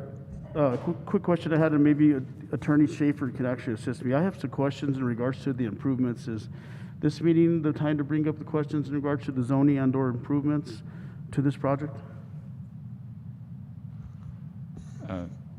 Mr.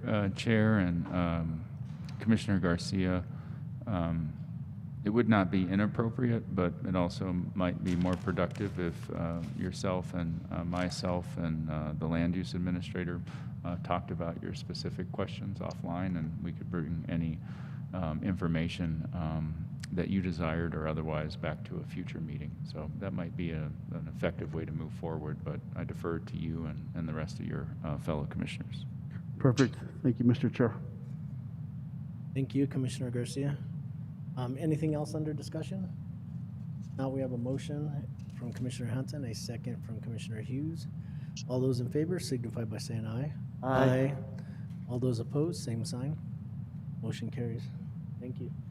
Madam Clerk, can we get a resolution number? Yes, Mr. Chair, the resolution number is 2021-118.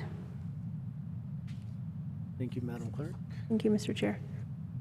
So next, we're going to go on to item number 5H, and this is request approval of agreement between County of Santa Fe and the New Mexico Coalition of Public Safety Officers. Regional Emergency Communications Center, the RECC, and once again, we're going to have from our county attorney's office, we'll have Miss Rachel Brown.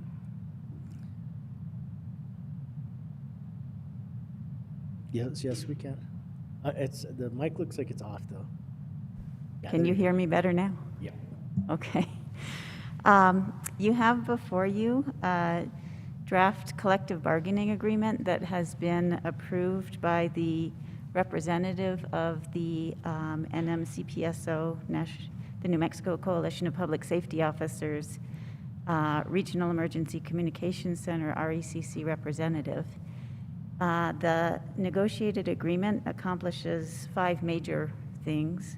The implementation of a revised pay scale that will go into effect on January 15th that increases the hourly wages for the ECS 1, 2, 3, and communication team leader positions, and implementing pay increases for the 4 positions within the bargaining unit that are not on the pay scale. It also puts in place the temporary salary increases that the commission had approved at the time of adoption of the budget, and those would go into effect on February 11th and would run for up to 4 pay periods. There is also a provision addressing longevity pay for employees within the bargaining unit at 5 and 10-year increments, and providing for cost of living increases should any be given to non-bargaining unit employees of the county during the life of the contract. And the contract would stay in effect until October 31st, 2025.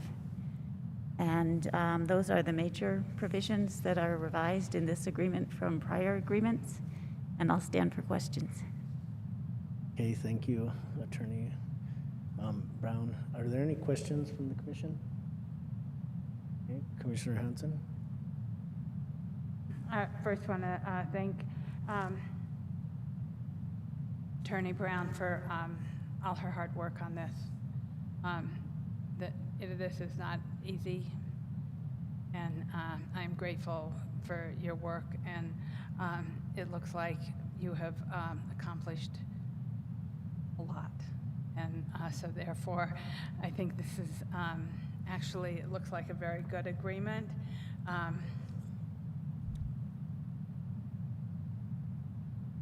I like that it's until 2025. I think that is really an important part of this. And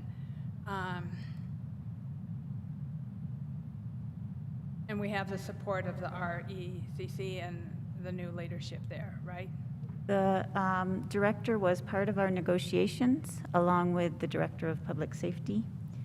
And so they were part of reaching this agreement. Okay, good. And that's all I have at the moment. Okay, thank you, Commissioner Hanson. Any other comments or questions from the commission? Mr. Chair? Yes, Commissioner Hughes? I'll make a motion to approve the bargaining agreement. Second. We have a motion from Commissioner Hughes, a second from Commissioner Hamilton. Under discussion, is there anything else under discussion? Okay, seeing none. All those in favor signify by saying aye. Aye. All those opposed, same sign. Motion carries. Thank you. Thank you.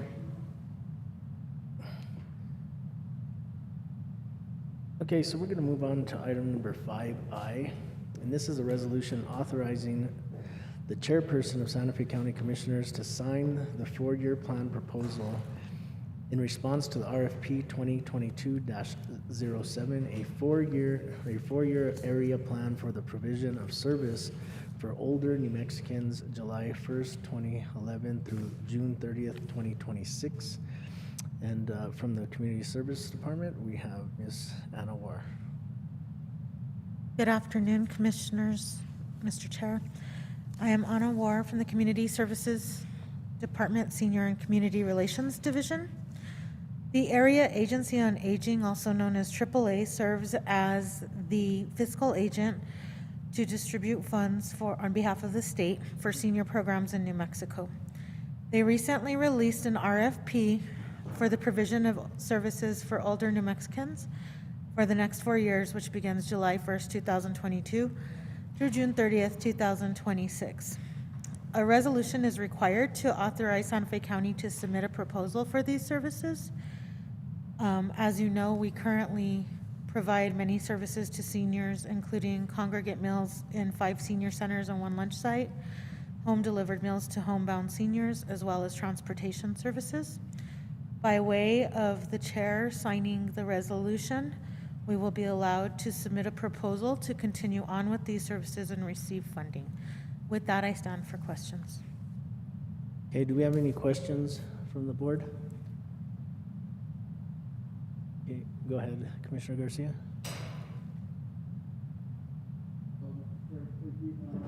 Moving this forward, so we're actually creating a four-year plan. Will the county commission see what that four-year plan is, or what's on the list, or what's going on with this four-year plan? Is there a Mr. list Chair, of projects that are on there, or?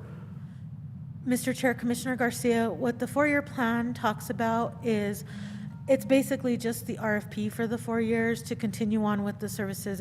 It talks about, our proposal will talk about the services that we will continue to provide. We talk about basically our area of the county, the service area as well as any barriers we see.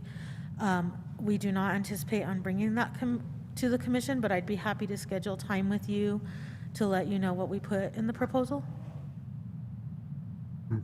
Thank you, Mr. Chair. Anna, thank you for that. So this has nothing to do with any future capital requests that we have through general obligation bonds or? Mr. Chair, Commissioner Garcia, no, that is through a separate process through, there's a couple of different ways. There's the capital outlay process in February through DFA, as well as the ALTSD capital outlay request that usually is April, May, around there. And certainly we can discuss any issues or projects that we plan on putting in for. Mr. Chair, thank you, Anna. Thank you. Appreciate that. Thank you, Commissioner Garcia. Any other questions, Commissioner Hanson? Thank you, Anna. Nice to see you. I think I always like agreements that last for more than a few years. I'm happy to see another 4-year agreement to serve our seniors who I think have incredibly benefited through this COVID pandemic. And I especially want to thank your team for your work on that. I think that AAA, New Mexico has worked really hard to upgrade its ability to service our seniors. And I look forward to seeing your plan and how we can, possibly improve it through the next 4 years, because I think that this is an important service that we provide, and a lot of people do not recognize or realize how much service we provide to the seniors in this community. And I hope that we can help people know what we do for our seniors in the county. Mr. Chair, Commissioner Hanson, thank you very much. Yes, it's a much needed service for our seniors.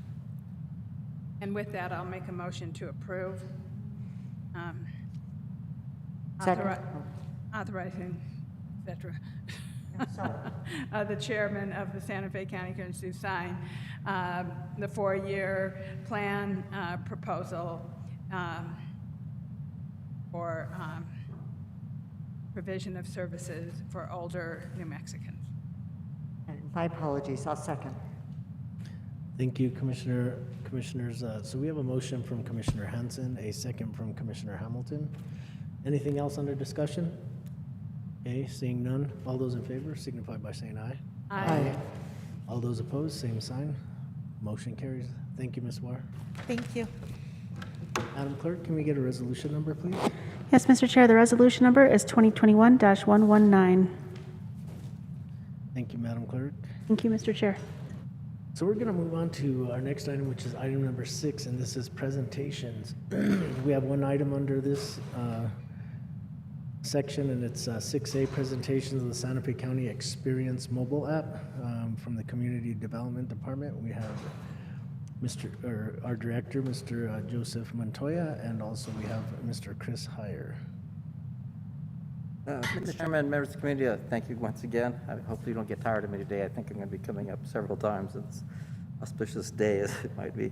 I wanted to take this opportunity to introduce you to our new department, and specifically the Community Development Department, and in this case, the Community Economic Development Division.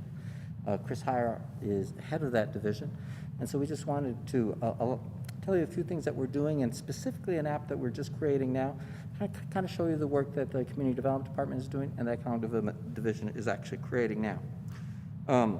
We're very excited to provide you some innovative, really forward-thinking work that's based on data, based on experience, based on an enormous amount of imagination, and I think that you'll be highly excited about the kind of things that we're creating in community development. You'll be hearing both from our staff, and we work very closely with consultants to be able to provide a package of activities. This is one of those activities you will be seeing that will come out here in the next few months relative to economic development opportunities for the County of Santa Fe. With that, I'm going to introduce Chris Heyer, who is the Economic Development Manager of the Economic Development Division of the Community Development Department. Thank you. Thank you, Joseph. Like Joseph said, my name is Chris Heyer, Mr. Chair, Commissioners. My division has been working on various ways to present the county to visitors and residents alike. We combine our efforts with marketing to use several different platforms and methods to tell the story of all the great assets the county has to offer. The creation of mobile apps started with a complete update to the Trails app. I don't know if you remember the Trails app, but it was basically a map, and it just showed the county and where the trails were. So we've upgraded that to show not only your location on the trail in real time, but it also provides information such as elevation profile, severity rating, and conditions of the trail report and things like that. Our second effort was a mobile app known as the Outdoor Adventures that lists all sorts of outdoor activities available throughout the county, giving you locations and providing information on such things as where to park, when visiting the assets, hours of operation, fees that must be charged, and things like that. But today, we are presenting the third mobile app called the Santa Fe County Experience app, which suggests places to visit in the county and what there is when you arrive, like restaurants, places to visit, culture and arts, and of course, places to shop. So now to tell you more about this wonderful tool is the county's marketing person, Lisa Katonik. Thank you, Chris. Good afternoon, Commissioners. Lisa Katonik, Marketing Coordinator for Santa Fe Community Development Department. And I am very excited to be presenting this item to you this afternoon. I understand that we are having a little bit of technical difficulty with our PowerPoint, but it looks like Daniel is getting it uploaded right now as we speak. So Daniel, if you can please go to slide number 3, I'd sure appreciate it. So experience Santa Fe County like never before with the Santa Fe County Experience app. This unique and exciting mobile app is designed for locals and visitors alike. It is the ideal travel guide, giving you access to outdoor adventures, activities, immersive, authentic experiences, historic, cultural, outdoor sites and interests, cuisine, and an array of exciting day trip itineraries. Follow itineraries to the top places to see in Santa Fe County, from exploring the Turquoise Trail to a feast of elevated flavors. Drive the back roads and explore Wild West mining towns like Madrid and Cerrillos, and shop local boutiques and galleries. With stunning mountain scenery and more than 300 days of sunshine, Santa Fe County is the perfect setting for world-class hiking, biking, horseback riding, skiing, golf, and other outdoor activities. And it's the premier place for relaxation and rejuvenation in world's best spas. Next slide. As county staff went through the planning process with Mindshare Labs and Sunny 505 to create this mobile app, our strategy was to incorporate and leverage the New Mexico True branding. What is New Mexico True? Well, New Mexico True branding and its essence is adventure steeped in culture. That brand essence is why people come and visit New Mexico. It speaks to our authentic experiences that one can have here, not just the sightseeing, but the sight doing. Our rich culture, our activities, and our outdoor adventures are what bring people here. Santa Fe County is New Mexico True, guaranteeing that every experience in this app is authentic and offers an insider's view. Next slide. Tourism and economic development work hand in hand to drive the community experience and drive results. Our hospitality and tourism industry in Santa Fe County continues to be a major economic driver, creating jobs and enhancing our communities. In 2019, prior to the pandemic, Santa Fe County's economic impact of tourism accounted for $1.02 billion in visitor spend and $101 million in state and local taxes, with a support of 8,921 jobs being supported by the visitor spend. Well, you often ask, what's going on with the pandemic? What's happening with hospitality and tourism?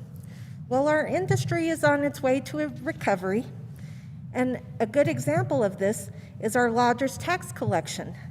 In just the first quarter of the new fiscal year alone, Santa Fe County lodgers tax has collected over $509,000.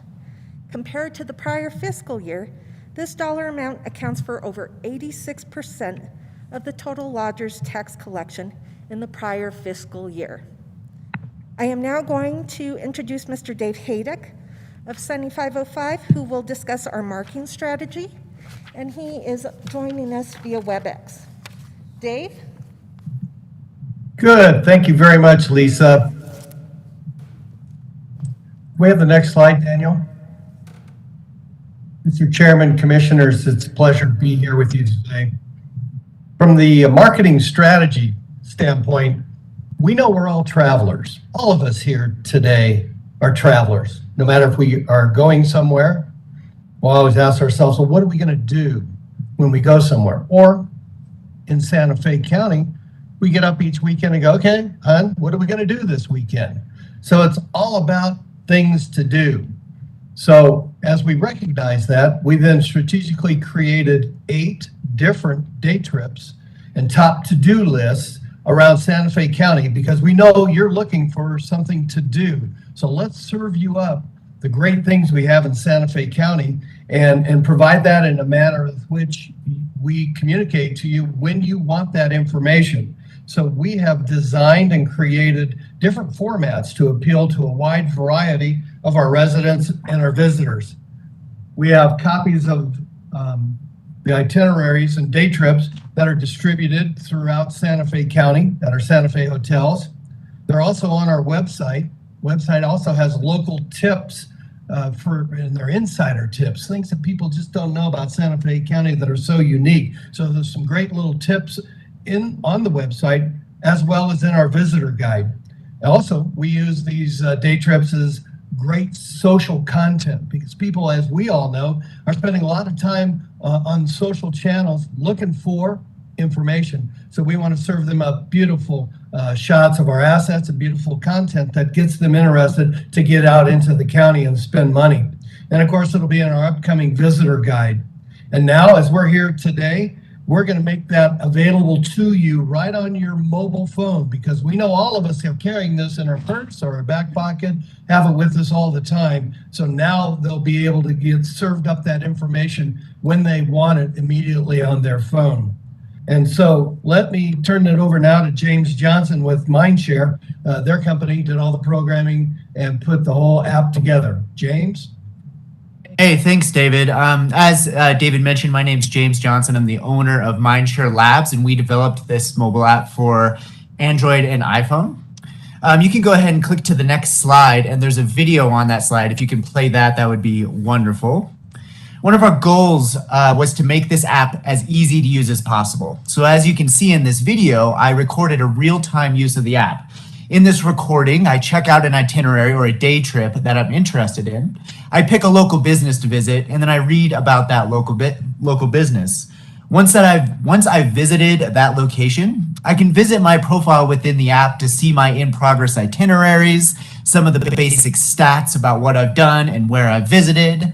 In this app, we have over 150 different experiences within Santa Fe County. And we're allowing new and existing businesses to add and manage their own listing within the app via a website. So anyone with an Android phone or an iPhone can download our app right now. Just search Santa Fe County Experience in the Google Play Store or the Apple App Store. Next up, you're going to hear from Alex Fitzgerald about the county's Buy Local campaign. And Daniel, you can go ahead and move on to the next slide for him.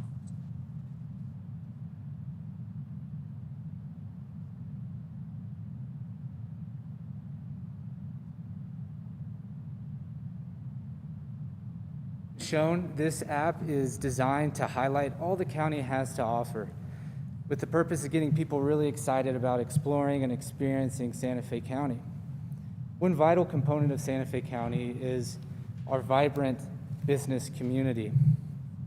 As James has mentioned, this app provides the opportunity for our local businesses to highlight their business, to make that direct connection with users of this app.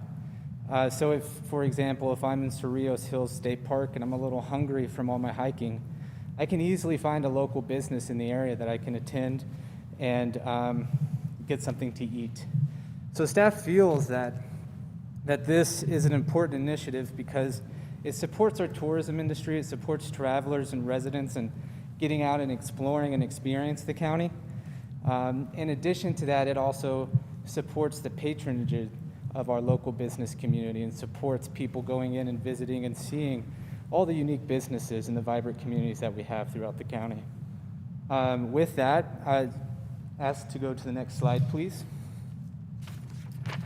So we'd like to conclude and express our excitement for this initiative and let the commission know that this is one of many initiatives the staff is currently planning or already implementing that aims to support, highlight, and expand our local business economy, as well as the cultural and outdoor recreational assets we have throughout the county.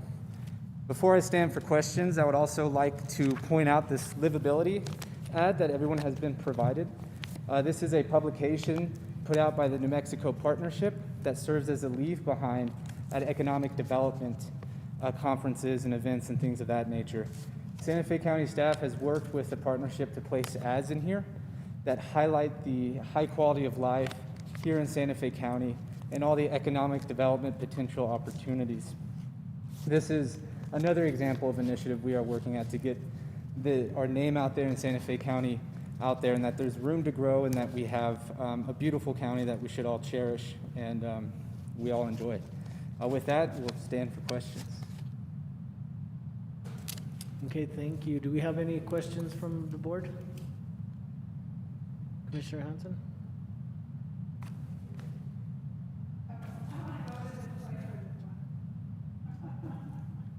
Oh, where the waterfall is? I'll let Lisa speak to it.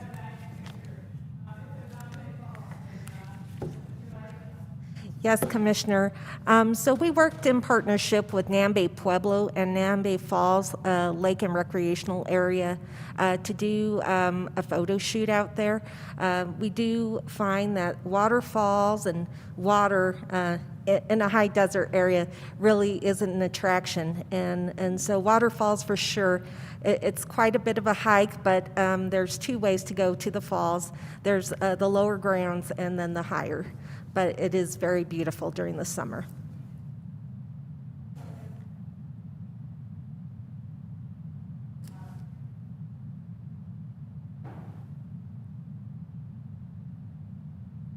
I'm so sorry. Thank you. That's okay. I think it's a great place to go. As I said, the falls it's a fantastic picture, and it shows the diversity and beauty of New Mexico, even though it's a very tight kind of image.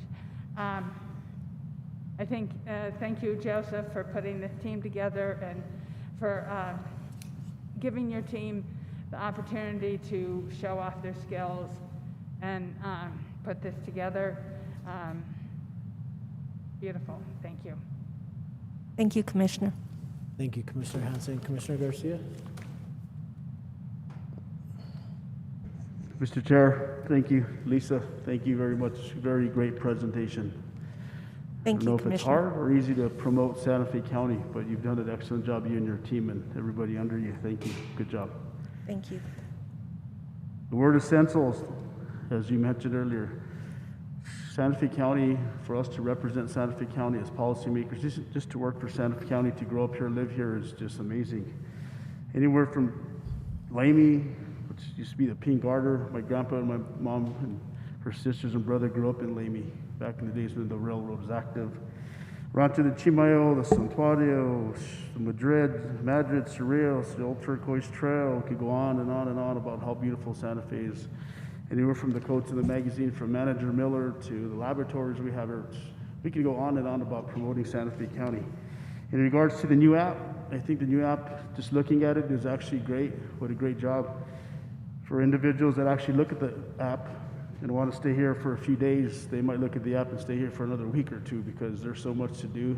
And the way that it's actually done alphabetically through all the different, what they call them, attractions or things to do in Santa Fe.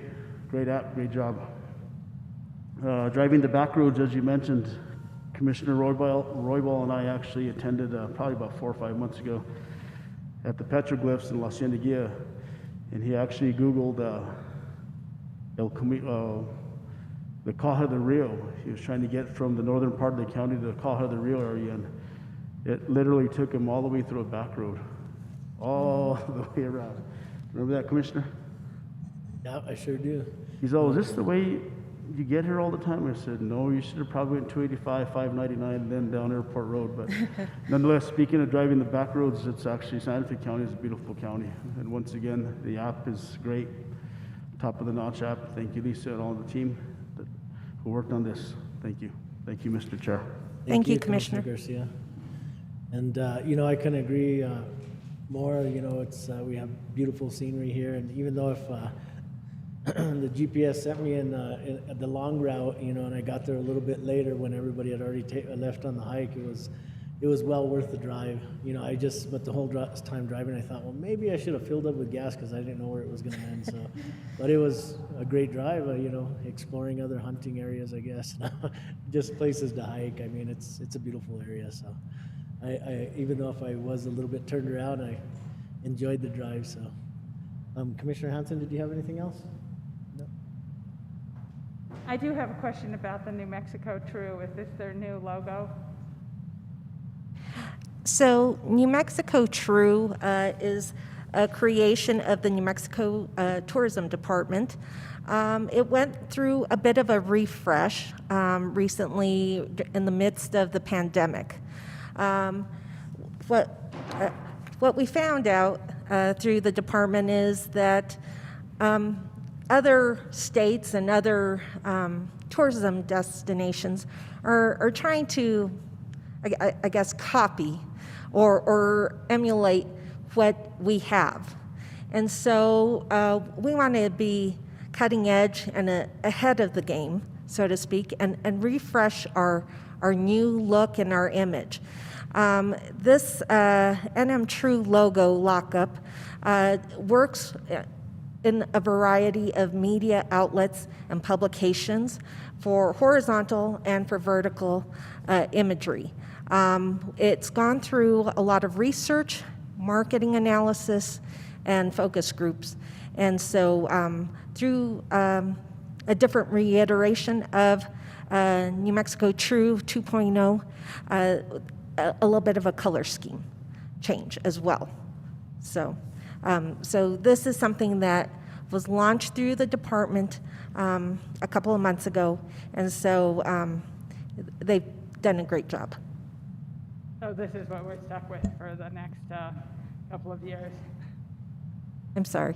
I said this is what we're stuck with for the next couple of years. Until they change it, yes. Thank you. Thank you, Commissioner Hanson. Commissioner Garcia? Thank you, Mr. Chair. One last thing, once again, people listening out there, look at the app. The 2,000 square miles of Santa Fe County, this actually includes the city of Santa Fe attractions as well. So it's not just the county of Santa Fe, this is actually the city limits as well, or within the city limits as well. Thank you, Mr. Chair. Thank you, Commissioner Garcia. And, you know, I have family members that come from out of town, and they're always asking me, you know, what they can do in town. And I make recommendations, but it's going to be so much easier for them to let them know to go to this app before they come and visit so that they can actually plan their itinerary. And maybe I'll learn something new along with them, you know. And so I think it's going to be a great app, so I'm really happy to see it coming forward. So I just want to say thanks again for the presentation, and we're excited. You know, it's going to be great. Thank you so much, commissioners. Thank you.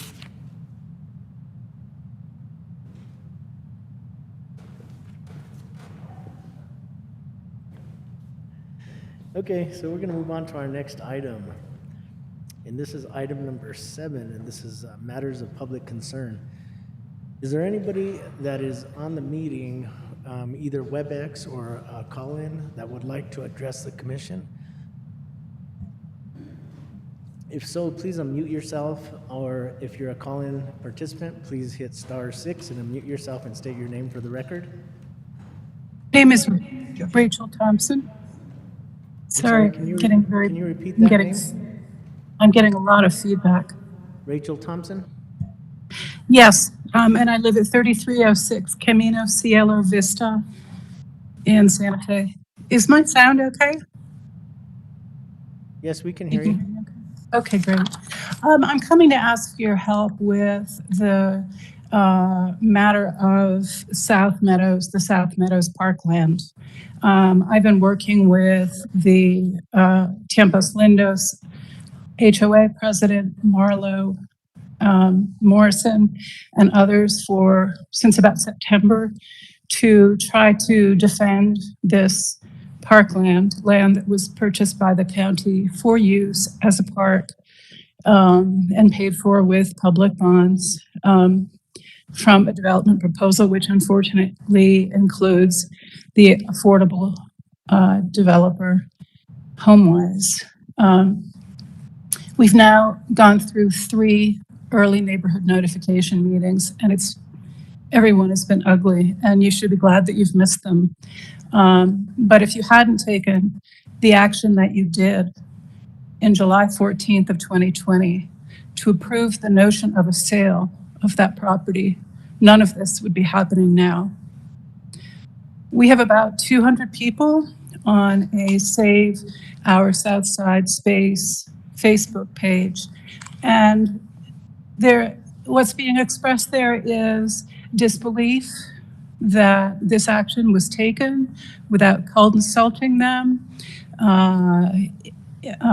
during COVID, with no public notice, and with absolutely no knowledge on their part until the actual sale was proposed to them in the form of an ENN in September as a complete done deal, with no explanation of how this had ever come about. They were confused. They didn't know who to talk to, whether it should be the county or the city, and they were prevented from talking to their city council members because this matter was likely to become a quasi-judicial meeting or a quasi-judicial matter. When contacting commissioners, county commissioners, we were told that there was no action that could be taken by the commission about this because the sale agreement is in place. And the only thing that can break off that agreement is if the city refuses to provide HomeWise with the general plan amendments and rezoning that they're seeking. Therefore, the neighborhood is forced to go without resources and with never understanding the basis for the action that you took to go and contest what's a very high quality proposal. And of course, they want both things. They want parkland and they need affordable housing. They've taken this out on HomeWise. They've taken this out on the woman who hosts the ENNs, and they've taken this out on the mayor, and they've taken this out on their own council member. And so far as I can tell, they've never heard from you about why you took the action you did, how it came about, and how it is that your hands are tied now. And I want to read to you that there was a paragraph in 2000 about the sale of any of the property that was acquired for open space purposes. It will just take a moment. The county purchases property for the wildlife, mountains, trails, and historic places program with the intent that it remain open space in perpetuity. This is what residents understood they had. Each property acquired goes through an extensive public review process and has support prior to the acquisition. However, in the event that a sale of property is proposed, such proposal should be submitted to COLPAC, the County Development Review Committee, or other applicable local development review committee and then proceed with recommendations to the Board of County Commissioners for a final decision. 2 public hearings should take place at least 6 months apart, so the public has an opportunity to voice opinions about the sale. None of this happened. You completely broke the trust of residents. They now don't like they don't like bonds. They don't believe this was legal. They don't know who they can talk to find out how this was able to happen. Now, Marlo and I and other people who are advocating and plan to advocate before the Planning Commission and at the City Council level are facing people who are angry about something that really we try to tell them has nothing to do with the problem at hand. The immediate work that we have to do is before the Planning Commission, and it has to do with very technical rules, as you know, about rezoning and general plan amendments. We had no resources, and we have no explanation, again, from you about why you took this action, why you took the vote to sell the property, and then continue to have meetings throughout the fall and executive session, which is your right because you by law can go into executive session to discuss the sale of land. You even held a closed executive session meeting on one evening when a member of the county staff came to give an update on the Colt-Pack plan. And again, the first thing that citizens hear about this is they are given a full development plan for all 22 acres. I would really appreciate it if you can help us by doing 2 things. 1, can you provide a legal analysis, release that to the public? I'm certain that your county attorney must have taken an opinion on the legality of the sale of this land, regardless of whether it was to HomeWise or another party, whether it would violate the anti-donation clause, whether it was violation of the bond agreements. People need to understand this and accept that this is done. And second, can someone who really understands what happened here come and speak to residents and explain to them, as Marlo and I and no one else that we know of can, how this took place? And those are my questions. Thank you. Thank you, Ms. Thompson. Thank you for bringing these concerns forward. Do we have anybody else from the public that would like to address the commission? Yes, Mr. Chair, we have William Mee. Mr. Mee, go ahead, sir.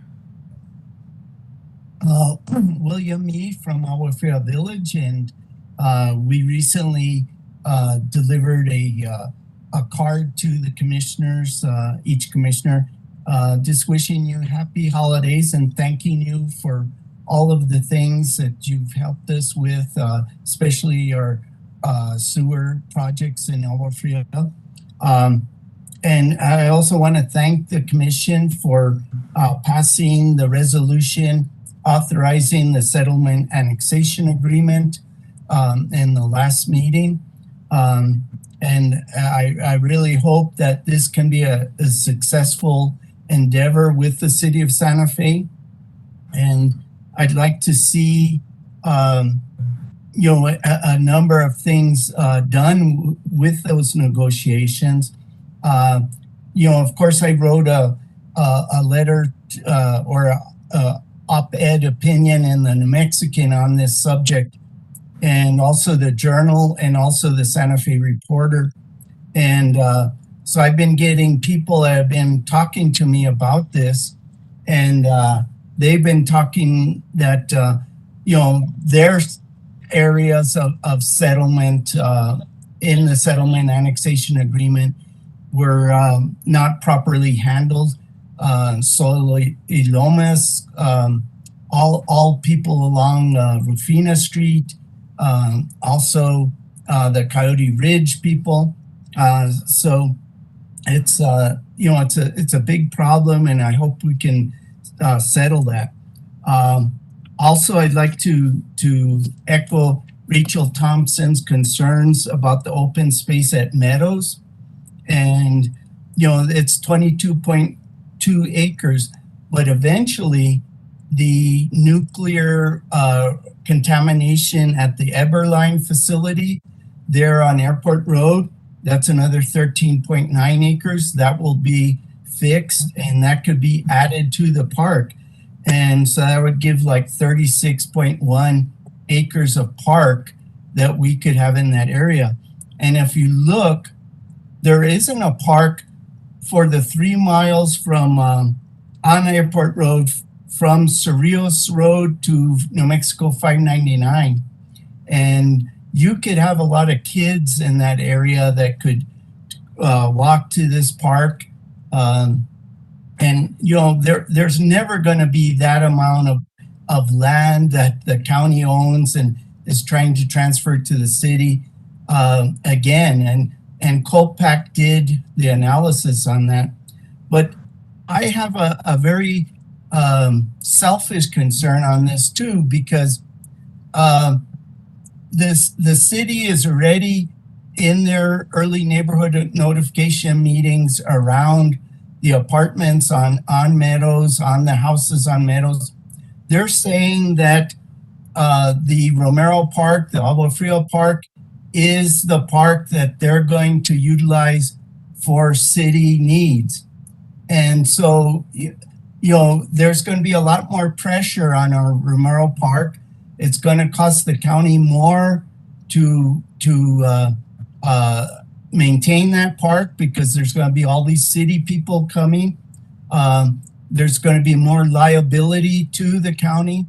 And, when we developed the park, and I think it was back in 1971, we used cigarette money to buy that from the Bureau of Land Management. It was always to be the Agua Fria neighborhood park. It was never to be a regional park. And that's what we're finding out is going to happen to, Romero Park in Agua Fria. In the next couple of weeks, I'll be sending you all information on some resolutions that Agua Fria Village Association has passed as a community organization. And we're really trying to expand the power of our community organization. And we want you to see what is possible for the other community organizations throughout the county. So once again, happy holidays and thank you. Thank you, Mr. Mee. Thank you for your comments. Do we have anybody else on public record? I just want to say a happy holidays to you as well, sir. Yes, Mr. Chair, we have Jeff Curry. Go ahead, Jeff. Hello.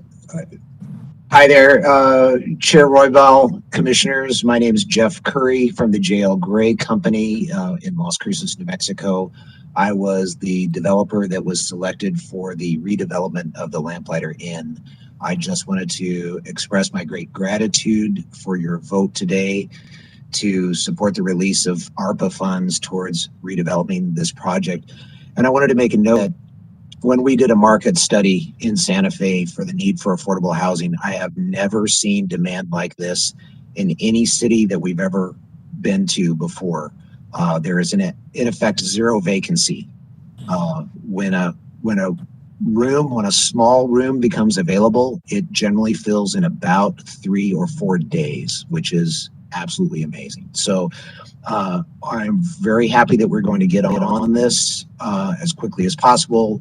Public meetings will start soon to have the public help us design the project, and I'm excited to move forward. And my thanks. Happy holidays to everyone.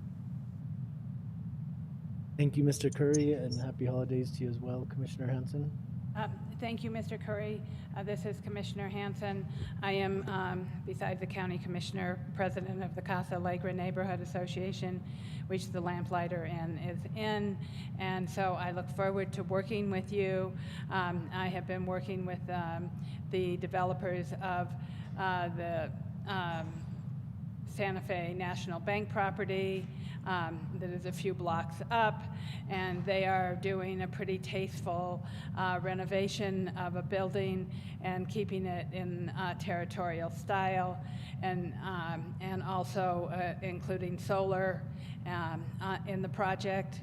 And so the Community Solar Act was written to help affordable homeowners use that as a means to lower their utilities. So I'm just pointing that out to you. I know that we've been all working on the rules for community solar, and hopefully they will be done soon. But thank you for joining our meeting and introducing yourself. I look forward to working with you, and I look forward to meeting you. Thank you, Commissioner. Okay, any other comments from commissioners? Okay, thank you, Mr. Curry. We appreciate it, sir. Tessa, Joe, do we have anybody else from the public that would like to address the commission? Yes, Mr. Chair, we have Juhi Rand. Okay, go ahead.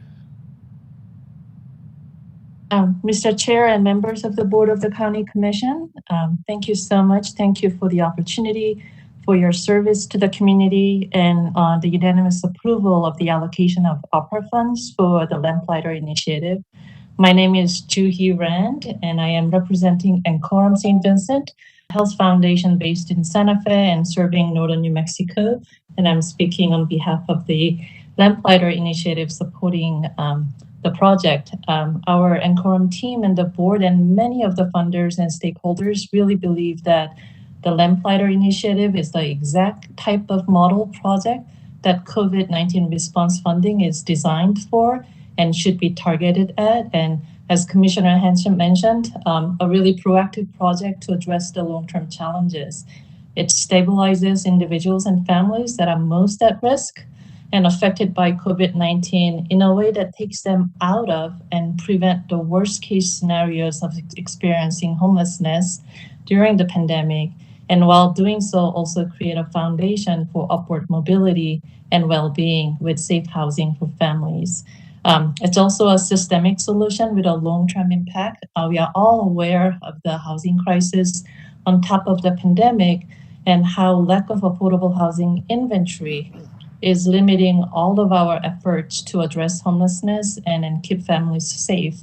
The Lamplighter Initiative was created to address this systemic challenge by helping to expand the available housing inventory quickly so that every community provider serving this population can collaborate better and benefit from it, and future public and philanthropic resources can be utilized with efficiency and effectiveness. That's why Encorum and many funders have been supporting the pre-development efforts so that we can secure the property while waiting for funding and also develop a community-wide strategy and planning.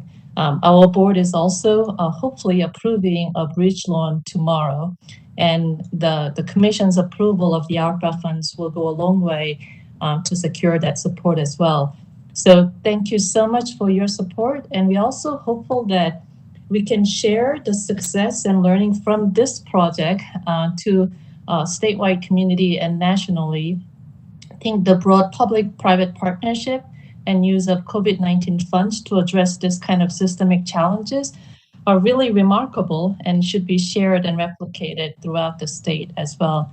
So thank you so much for your support. And I also want to recognize Director Joseph Monteo's remarkable support for the project, and also Commissioner Hank Hughes for your support on this wonderful project. Thanks and happy holidays. Happy holidays, and thank you for your comments, Ms. Antrim. Have a great holiday. Tessa Joe, do we have anybody else on public comment? No, Mr. Chair. That's the last person who had their hand up. Okay, so I'm just going to ask one last time. Is there anybody else from the public that would like to address the commission? Please state your name for the record. Mr. Chair, Yes. Ms. Rachel Thompson has raised her hand once again. Okay, Ms. Thompson, if we could be brief, I'd appreciate it. Can I assume, and I thought William might ask this question, I just want to say that the plan that was OPAC is still fabulous. It is still with touch. I'm sorry, we can't hear you, ma'am.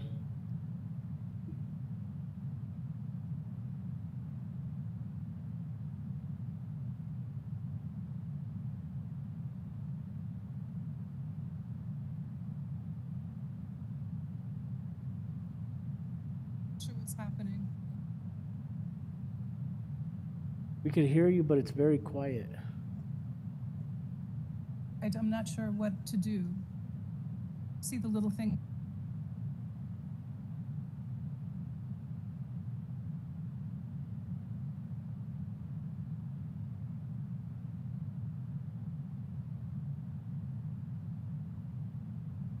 You wanna try again, Ms. Thompson? Yeah, I'm speaking now. We can hear you now. Sorry, I don't know what changed. I'm sorry, I will make this very quick. I want to say that the OPAC plan. Mr. Chair, it's not coming over the system, so we're not going to be able to record it. None of us can hear it that don't have an earpiece. It's weird, I'm not.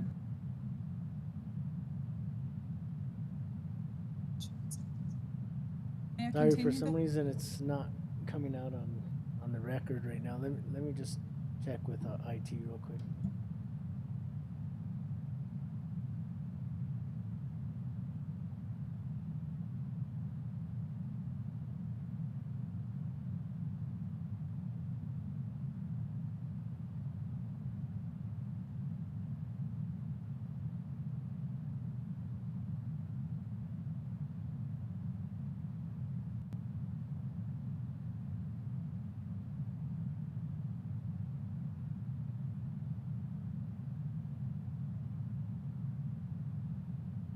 Okay, I think we have the technical issues resolved. Go ahead, Mrs. Thompson.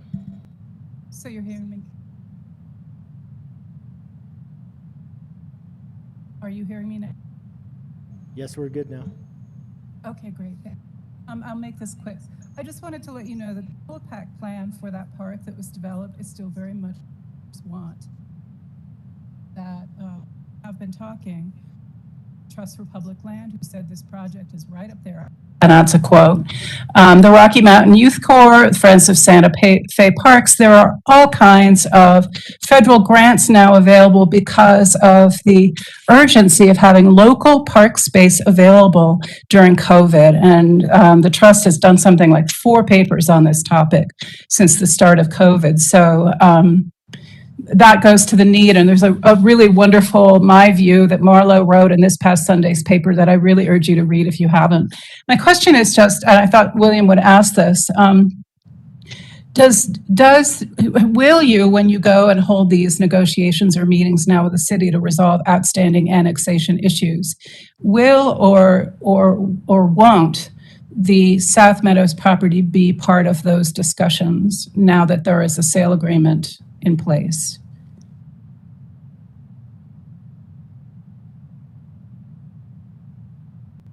I'm sorry, we can't really answer those questions. Mr. Chair, the property is under contract for sale and in the process of the city land use application process. So we can't have a conversation with city council or elected officials from the city relative to anything to do with that sale agreement.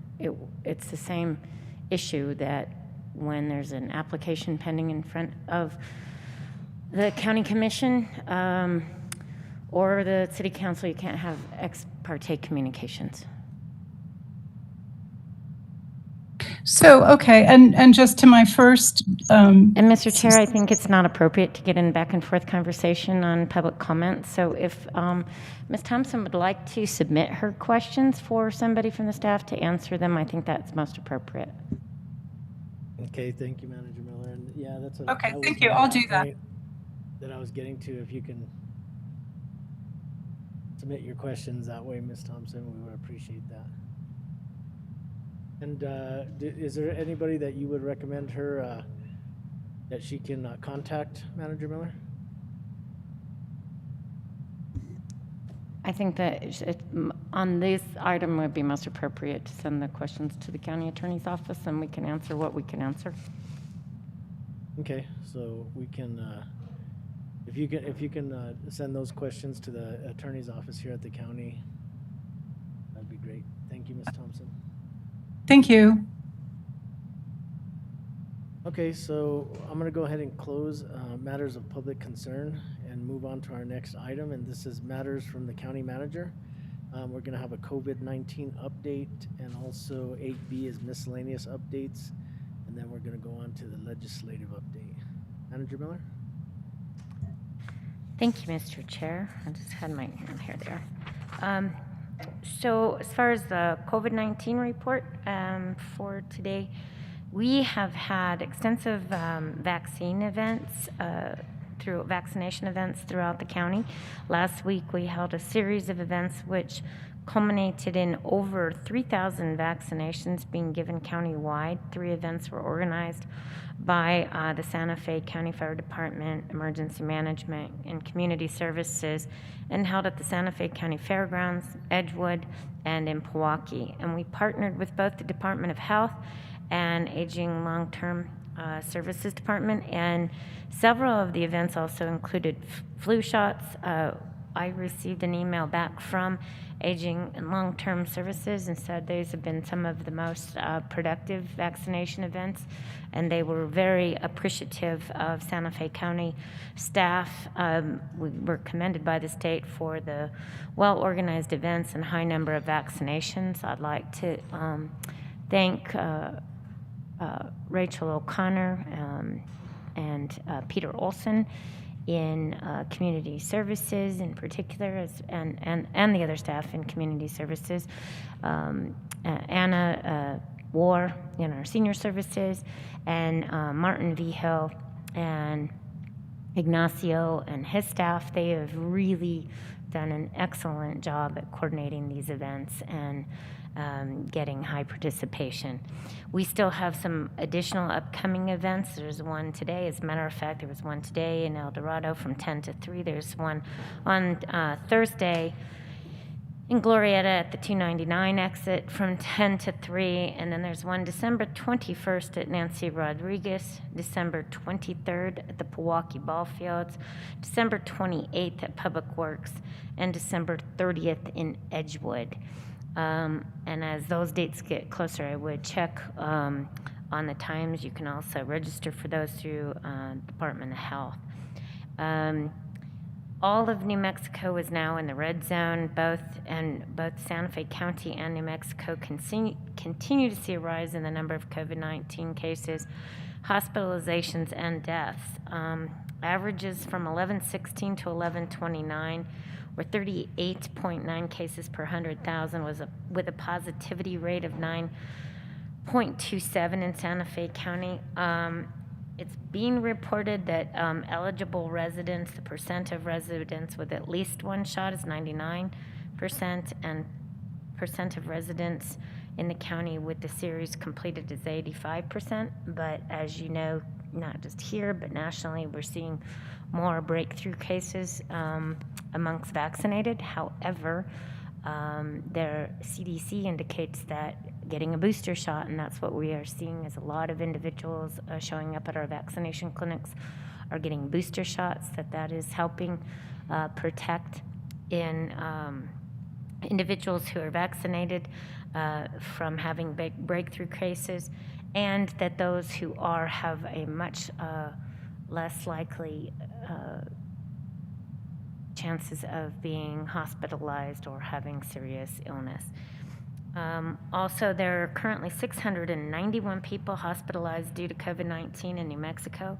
Christus opened another wing and now has 25 patients that are in with COVID-19. 4 of those are intubated and 84% are unvaccinated.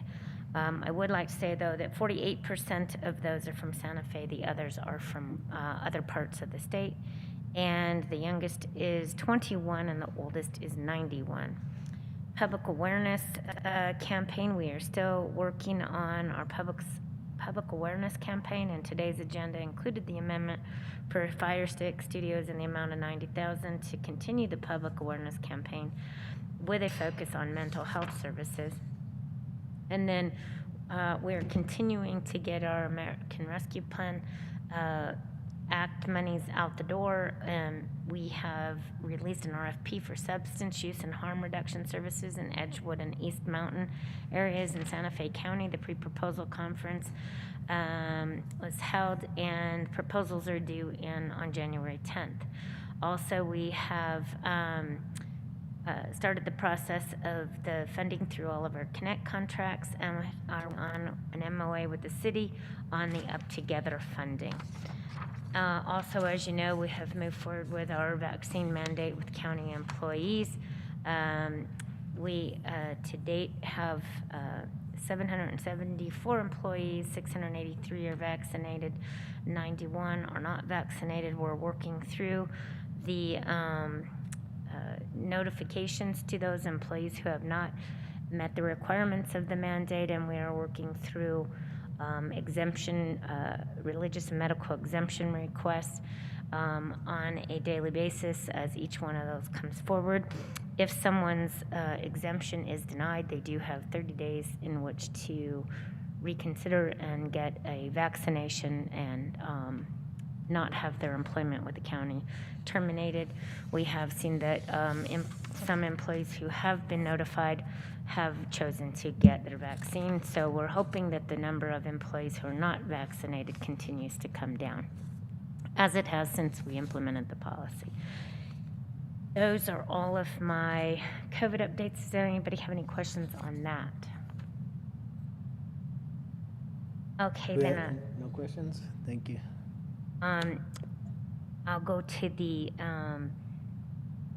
just miscellaneous updates. We have the Santa Fe County Holiday Party. The County Employee Benefits Committee is sponsoring a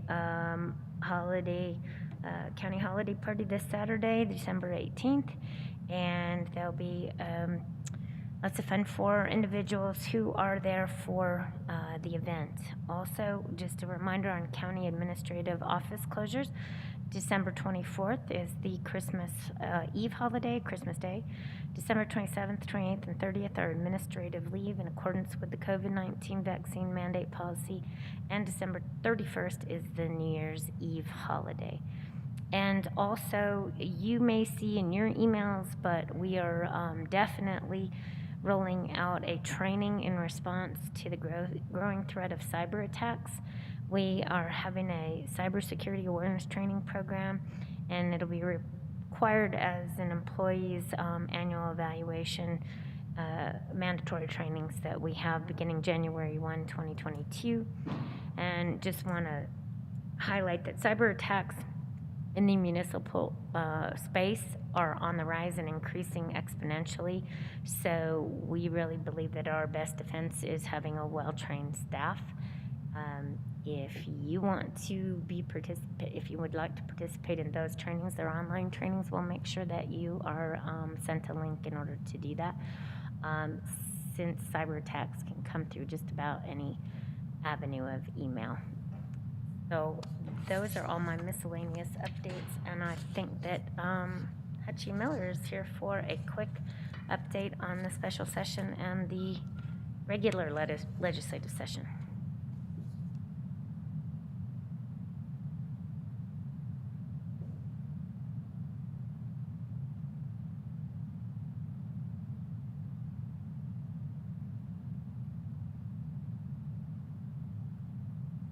Having a little bit of issues hearing you. It was on. Maybe how close you were. You're taller, so. I said I had 2 items to pass out. Okay. Can you hear me now? We can hear you better now, okay, sir. Thank great. you.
Mr. Chair, Commissioners, so currently the special session is going on right now, and what I provided to you through the board docs information is a report just basically going over the different items that the legislature is currently undertaking. And starting on page number 2, it shows that these are the particular items. Number 1 being redistricting. The second item is the allocation of ARPA funds. And the last item, which was actually introduced as the special session had already gotten underway, was a issue regarding fixing a medical malpractice language issue that's already currently in law. So what the legislature has currently done regarding the redistricting relates to the 2 items that I have handed out to you. And that is that one is the Senate Bill 1, which is the U.S. Congress redistricting map. And that is the particular map that has been passed by both the House and the Senate. And it has been provided to the governor's office for consideration.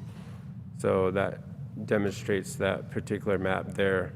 And the major change there is that the 3 different congressional districts converge there within the major metropolitan area of Albuquerque. And the current map right now is more linear, and there's a top, like a northern section, a southern section, and a mid-region, which encompasses the Albuquerque area. So the change there is that each district is getting a little slice of the pie in the Albuquerque area.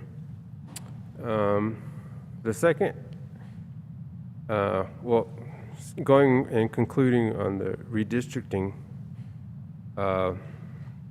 progress, the House has currently passed the State House maps, the redistricted maps for the House, and so those have been passed on to the Senate and are awaiting their actions on the State House maps. And the House has also taken action and passed the public education districts. So those have passed on to through the House, and they're awaiting on action from the Senate. And currently what's been going on is the holdup, which has stalled everything at the current special session, is action on Senate Bill 2. There was a committee substitute introduced on Sunday, and that has caused a roadblock for everything else. The problem there was that the tribal governments had worked out before the start of the legislature, the special session, a proposed map for Senate districts within the state. And the substitute that happened on Sunday in the Senate Judiciary Committee changed a lot of those boundaries which the tribal governments had worked out previous to the special session. So Monday and as well as today, there's been ongoing discussions about where they can come to some sort of compromise regarding those changes for the state Senate districts. So Senate Bill 2 is the holdup right now for all the redistricting, but the Senate did meet as a whole this afternoon, and they took action on House Bill 2, which is the allocation of the American Rescue Plan Act, the ARPA funds. And so in the other handout that I provided you, it shows you what has been okayed. So once again, this has been passed through the House and just this afternoon has passed through the full Senate. And so on that page number 1 and also continue on to page number 2, those were all the allocations which were included in the original version of the bill. So what I have done there is provided strikeouts through items through to the current process that's undergoing that have taken effect. So those items which have strike-throughs to them, they're no longer in the House Bill 2. Just a point of clarification, right there at the top, it talks about there's over $1 billion that the state received in ARPA funds.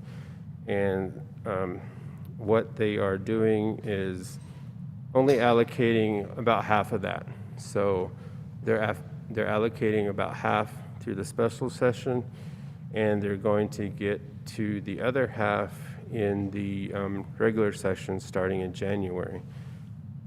On the very last page of that handout regarding the House Bill 2, I have the summary there that the allocation for House Bill 2 of the special session is approximately $478 million.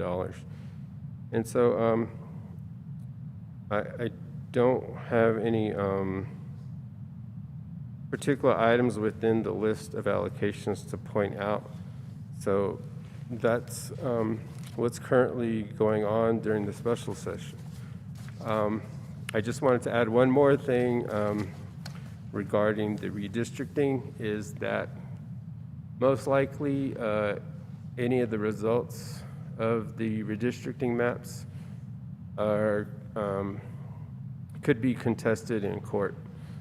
So as what has occurred over the past few decades after the census and the legislature taking redistricting action, there has been opposition to the maps that were decided upon, and they ultimately ended up in state court. So there's been a lot of different proposals put forth for the different districts that are considered. So I don't think everybody's on the same page once again after this census. So it's probably going to end up in court again. So I would just wait and see. With that, that concludes the synopsis of the special session so far, and upon its conclusion, I'll make sure and provide the commission with the latest actions that are taking place. Thank you, Mr. Miller. Are there any questions for Commissioner Hamilton? So you mentioned that they were going to allocate the other half during the regular session. Do you suspect that some of the projects that were crossed off now are just being postponed until the regular session, or are these crossed off because they don't want to be considered? So I find some of the choices astounding. I mean, I find it astounding that they've taken off all the broadband and all the water projects, but they left in highway beautification. And I'm all for beautiful highways, but that's, the priorities seem odd to me for ARPA money. Mr. Chair, Commissioner Hamilton, based on the discussions had within the committees where the amendments were being made, for instance, the $26 million related to broadband, is that there was enough funding already within the state budget for that particular matter at the state level. So it does sound like it's going to be reconsidered in the upcoming regular session. So it's not that nobody wanted it. It just needed further vetting to know specifically where they needed to target the budget amount for. Also, not shown out in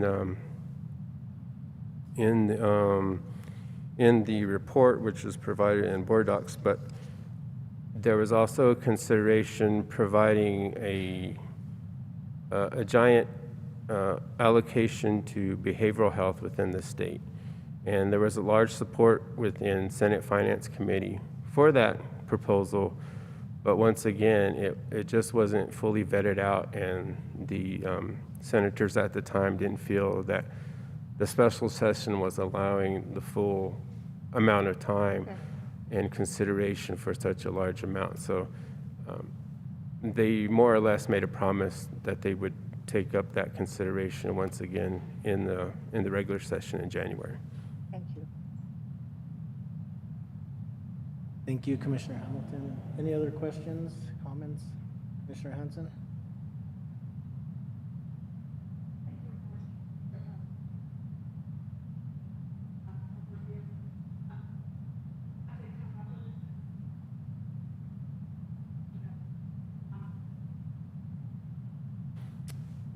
Mr. Chair, Commissioner Hanson,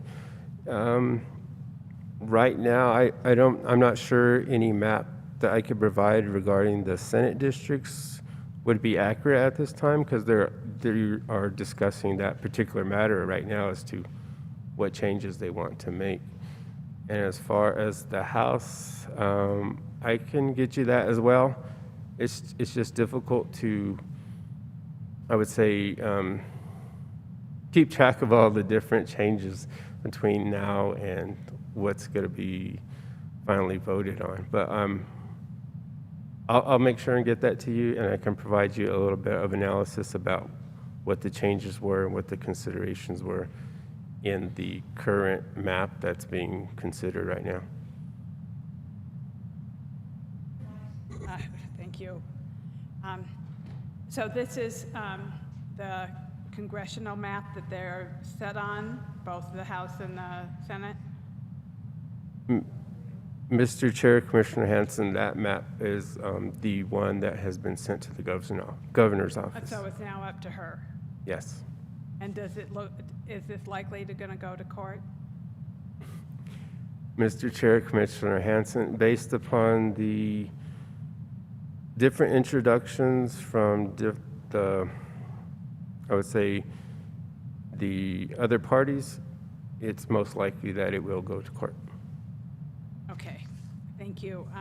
And then, so this allocation that they're doing right now is for the special session, and then they're going to come back and do another allocation in the regular session. Is that correct? Mr. Chair, Commissioner Hanson, yes, the reasoning behind that is that these allocations that are presented in the special session House Bill 2 are more of the, I would guess, you call it the low-hanging fruit. It's more seen as that these are the immediate need, and it's easily supported by both sides of the aisle that an allocation can be made for this particular expense.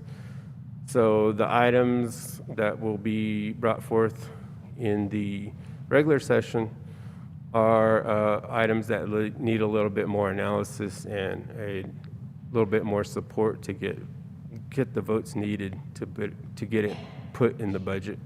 And so on these pages, it says number 7 on the second page says Cerrillos Road, Santa Fe County. To the best of my knowledge, most of Cerrillos Road is in the city. Mr. Chair, Commissioner Hanson, that's a confusing point, and all the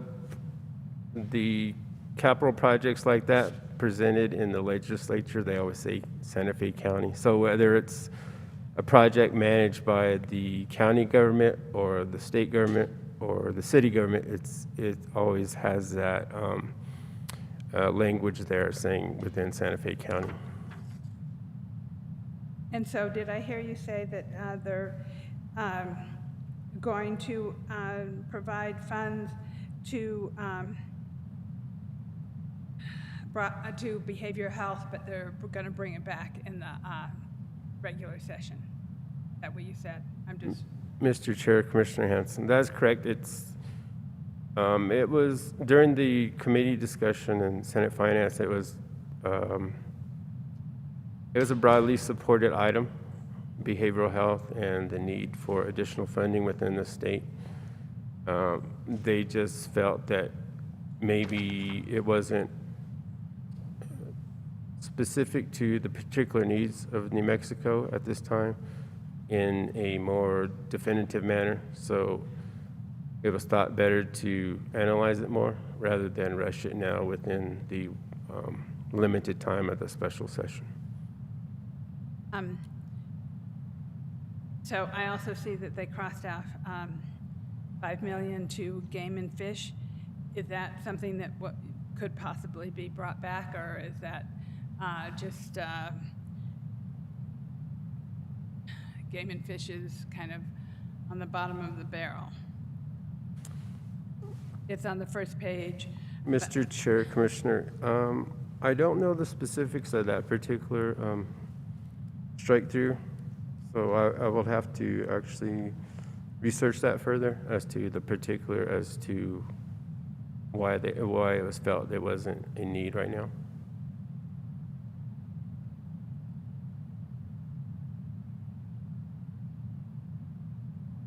Okay.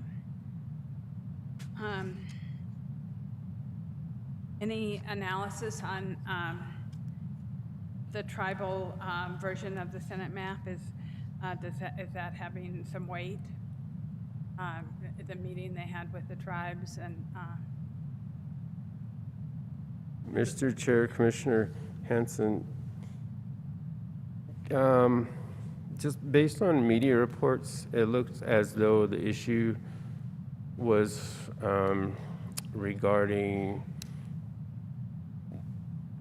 Senate districts located around the McKinley County area.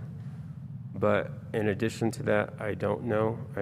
There's also reports around I guess it would be Sandoval County, Pueblo of Zia area as well. So I don't know exactly where the lines were changed for those particular areas, but just off the basic look at the matter regarding tribal governments and their concerns regarding the Senate Judiciary substitute, those were the issues brought forth. Thank you for your analysis. I appreciate it very much, and thank you for putting all of this together. I appreciate it. Thank you, Hachi. Absolutely. Thank you, Mr. Chair. Thank you, Commissioner Hanson. Any other comments, requests, Mr. Hachi? Thank you, Mr. Miller. We appreciate it, sir. You're welcome. Okay, so that's our legislative updates. Item number 8D is a resolution establishing Santa Fe County 2022 state legislative priorities for community development. And from the Community Development Department, we have our director, Mr. Joseph Montoya, once again. Mr. Chairman, members of the board, I'll be very brief as it is getting late. This is usually kind of our catch-all resolution that includes many items important to community development. So it includes everything from making sure that the state tax systems ensure that the county revenue systems aren't interrupted in any real way, and make sure that we're always made whole, all the way to broadband development. So I was really disheartened to hear that broadband got taken out, because we are in desperate need of more funds for broadband, even though we have applied for several different grants. We still are in great need of a lot of broadband. So with that, I'll just leave it to any questions. I know that you've already looked at this resolution in detail as we had this discussion with the legislature, state legislatures. Okay, thank you. Mr. Montoya, any questions? Commissioner Garcia did? So we have a motion from Commissioner Second. Garcia and a second from Commissioner Hamilton. Anything else under discussion, Commissioner Hanson? Thank you, Mr. Chair, and thank you, Joseph. So in this resolution, we are requesting 1 million for broadband infrastructure. Do you think we need to request more? Mr. Chairman, Commissioner, If we can get more, I certainly wouldn't mind getting it. I can tell you that. We are one of the few entities that can actually receive state funds and then deploy them fairly quickly. And so because of ReadyNet, that makes us a step ahead of just about everybody else in the state. So we're a good bet to deploy state funds quickly and efficiently and not violate destination clause issues. I mean, so we know that each of these legislators in our district are going to get around. Commissioner Garcia, you want to help me out on this? How much is each legislator going to get? Madam Chair, I was at a National School Boards, New Mexico School Board Association meeting a week and a half ago, and Senator Souls, the Education Committee Chairman, said roughly, obviously it's moving, depending on the oil and gas revenues, each senator is roughly going to receive about $6 million. So that means the House individuals will probably be about 5.2. So it looks to me like that's a fair amount of money. I mean, to be, not to make a pun. Mr. Mayor, Commissioner, and I think providing broadband services is a good political bid for everybody concerned. So maybe it needs to be 2.2 million. Mr. Chairman, Commissioner, I'm happy to increase it if that's what you so chose. Well, I don't think we need to change the resolution, but I think that we need to be asking for as much as we can. I mean, they plan to, I know we're advocating, in this resolution that we're advocating for the city of Santa Fe's airport, or was that in the other resolution? Mr. Chairman, Manager, yes, that's actually in this one. Part of this resolution was done in coordination with the city of Santa Fe as we're trying to coordinate some of our legislative efforts together. That was a request that they made of us. Oh, right, I see it here for facility improvement and transportation infrastructure. So, you know, another place where maybe we ask for $2 million for solar expansion projects in the county. I mean, I think we have a real ability, though, with the broadband and with ReadyNet to actually deploy more money than you know, other things. So I think that's something that we need to think about. I personally do not support the regional airport, and I think people know why. I don't like planes flying over my house at a low altitude, and I think that they need to change the runways. But if this money that they were going to get would change the runways, I might be more happy about it. Anyhow, I think this is a good resolution, and thank you for bringing that forward. Thank you for your team for working on all the resolution. But I do think maybe we need to increase our monetary ask. Mr. Chair, Commissioner Hanson, I just want to remind the board that the chart that we provided to the legislature had a $20 million ask for all the things. If we got that, we can't spend it. And I don't mean that to be rude. We just can't spend fast enough. We're struggling to spend what we already have. If we get the 30 million in broadband, you know, and then I've got the federal delegation asking for a list of projects for federal money.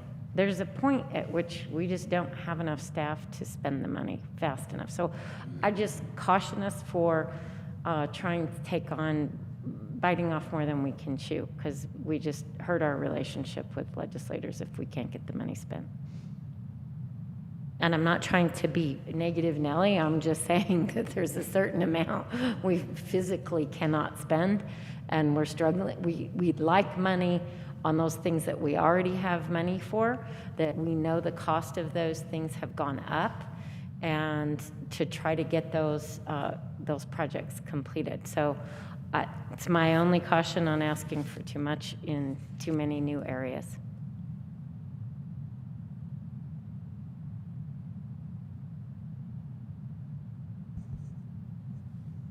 Thank you, Mr. Chair. Thank you, Commissioner Hanson. Any other comments, questions from Director Montoya, Commissioner Garcia? No, Mr. Chair, I'd just like to kind of reiterate to the board, we do have an application into the federal government for roughly about $29 million still. I think we're like this close, or this close, to actually Chairman, receive that from the, so we're hitting broadband from all angles, right? So 2 or 3 or 4 different angles, so I just wanted to remind us, we do have that grant in there. Thank you, Mr. Chair. Thank you, Commissioner Garcia. So, Mr. Chair, Commissioner Hanson? thank you. So just on that, like if we are considering doing this IRB, which I'm glad we are, making sure that the studios have really high-speed broadband, I think is really important, for the film industry to be able to grow in this community. And so I'll just once again remind us of that. Thank you. Thank you, General Commissioner. just so you do know, our current plan for the part of the use of the $27 million that I have in the federal government does actually go directly through there, so we would be able to enhance the capacity.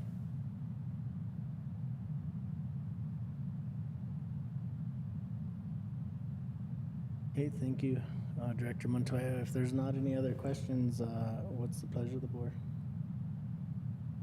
I thought we already had a motion on the floor. Yep. Okay, so we have a motion and a second already? Okay, all those in favor signify by saying aye. Aye. All those opposed, same sign. Motion carries. Can we get a resolution number for this one, Madam Clerk? Yes, Mr. Chair, the resolution number is 2021-120. Thank you, Madam Clerk. Thank you, Mr. Chair. Okay, so we're gonna go on to item number 9, and this is matters from the county commissioners and other elected officials. I did notice that typically we have item number E, or it's listed as E on here, is usually right after commissioners' issues and comments for other elected officials. So I'm going to move that up to right after commissioners' issues and comments for other elected officials. Mr. Chair. Commissioner Hanson? So I wanted to ask if we could move my resolution up to the beginning, because Adeline, one of our county staff, is waiting to go home, and she would be really grateful if we would bring that resolution forward and allow her to go home. Okay, so we're going to go ahead and move that one to our first item. So Thank you. I 9B. appreciate that. Absolutely. So our first item that we're going to go to is 9B, and this is a resolution establishing Santa Fe County 2022 state legislative priorities for state sustainability and climate action. Commissioner Hanson? Thank you very much. I want to thank the sustainability staff from Community Development who worked on this bill and took many of our ideas that we have passed and brought forward over the past number of years and rolled this into one. I wanted to say that one of the most interesting things from NACO at a meeting that I was at was that Bridget Shea, who is the president of the board of IGLE, she also attended COP26, and she said one of the most important things of her takeaway from COP was what local governments could do to promote sustainability, reduce greenhouse gases, and that was really an important part of her takeaway from COP26. And I thought that was interesting because Santa Fe County is clearly a leader in bringing forward many of the things that were brought forward during COP26 from the little bit that I have heard. And I am grateful that the Sustainability Department wrote this in a way that is very broad and allows Hutchie and Tessa Joe to be able to advocate for many, many resolutions that could be brought forward in the 30-day session. And Adeline, since you're here, would you like to say a few words since you have been sitting and waiting so patiently, and we are grateful. Thank you. Thank you, Chair. Thank you, Commissioners. Yeah, I just am here today if you have any questions about any of the items in the resolution. As Commissioner Hanson stated, as a local government, Santa Fe County is well positioned to effectively act on climate. So these items in the resolution also support Santa Fe County's sustainability goals. Okay, great. And I'm not sure Commissioner Hanson said is Adeline, is that correct? That's correct, yes. My name is Adeline Murphy. Murphy. I'm the Sustainability Specialist for Santa Fe County in the Community Development Department. Okay, thank you, Ms. Murphy. Do we have any questions for Ms. Murphy from the board? Commissioner Garcia? Thank you, Mr. Chair. I heard this the other day. Does anybody know why in La Cienega or throughout Santa Fe County, I heard is PNM is not allowing anybody to connect to the grid anymore? So that basically means if I go get some solar panels on my house or on my property, I cannot connect to the grid? Thank you, Mr. Chair. Commissioner Hamilton, sorry. That's okay, we look alike. Yeah. I actually asked at least one PRC member and registered an opinion that they needed to investigate that. The response I got was that PNM is indicating that they're at capacity there and there's nothing they can do about it. I provided my opinion that I thought that needed to be investigated a little more objectively, and as far as the appropriate conversation could go, I would be skeptical that that's the case, but there you have it. That was the information I got. And if I may, I could add a bit to that as well. So their substation there is maxed out, and in order to upgrade it, it's several million dollars, several $million project. And currently, the interconnection manual puts that on the customer, and so they're currently in the process of updating the interconnection manual, but I don't know what the rules and regulations will be once it is updated. But there is a map online where you can see throughout PNM service area which areas are maxed out in terms of solar installations. And La Cienega is currently the only place in Santa Fe County that is impacted by that. Thank you, Adeline. Commissioner Hamilton, and then I'll come to Commissioner Hanson. Thank you. This would be the apropos time to offer technical opinion that advancing the ability for everybody, for all individuals in the county and the state to be able to connect to solar is the remaining thing in that avenue of effort to become sustainable. And it is clearly linked to the ability to have grids that support that sort of thing, which are not entirely what you need if you're a national service company. And so I would hope that there's the insight in between our sustainability group and people who focus on the energy aspects of sustainability and whatnot to change some of those rules and regulations and to update our grid in a way that supports individual solar more effectively than just using PNM's grid alone. Mm-hmm. I recognize, it's a big hill to climb. Like, that might be a hill that looks like a brick wall, but, thank you. Thank you, Commissioner Hamilton. Commissioner Hanson? So thank you, Mr. Chair. Thank you, Commissioner Hamilton and Commissioner Garcia. So this is where I become slightly frustrated because we have all this money, supposedly, at the state, and we have passed the Energy Act and all of these things. So where is it that we cannot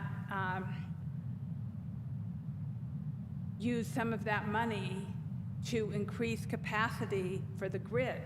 I mean, like, as PNM, do we have to go through them? We can't build grid outside of that. So if we have to, can we negotiate with PNM as a county now that they're not moving forward with Avangrid? Can we create a utility, a way to increase the grid and use this money that we have, each of the senators and representatives, okay, we can't spend it at the county because we're already at capacity, but can we move it to some place where we can start to improve the grid to actually provide more solar, so that when Commissioner Garcia wants to put solar on his house, he can connect to the grid? Because I don't know how to do it. It's not, I just know what I can vision and see as a possibility, that, okay, we need to improve the grid. We need to make it possible for Commissioner Garcia and his community to get solar on their houses. Me and my grandma. So just on that note, if I may, Mr. Chair. Thank you, Commissioner Hanson. So, Ms. Beam, so are you the staff that actually works with the county in regards to whatever we do upgrades to the SDLC, the Sustainable Land Development Code? Are you the staff that actually looks and works with the Public Works departments whenever we build a new facility to look at the solar or all these energy efficiency appliances per se? So can you, or are you the staff that actually, Commissioner Hanson is correct. We have PNM that's wanting to do the merger. We have solar capacity already built out. We have legislation that's wanting to get passed to have PNM open some more gridlock that we have going on. We have a lot of these things that are moving forward. So are you actually the staff that is going to put all these together to figure us out and then give us, and then let us know how all this All on you. gridlock is working? Well, so the role of the Sustainability Office is, like you said, we do collaborate with Public Works to make sure that energy efficiency measures are implemented in new construction and renovations.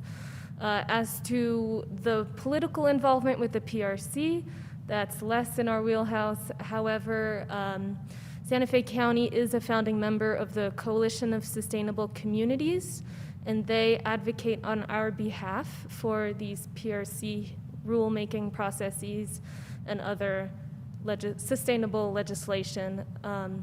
So I would recommend getting in contact with them. Beth Beloff is the executive director. What we do is we keep track of the PRC cases, but we don't play a role in influencing the rulemaking, through the Sustainability Office.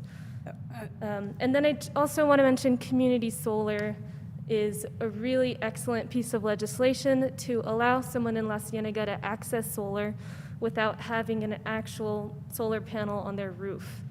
So that's a really great opportunity for Santa Fe County to be able to expand solar when we face these issues of maxed out substations in some areas.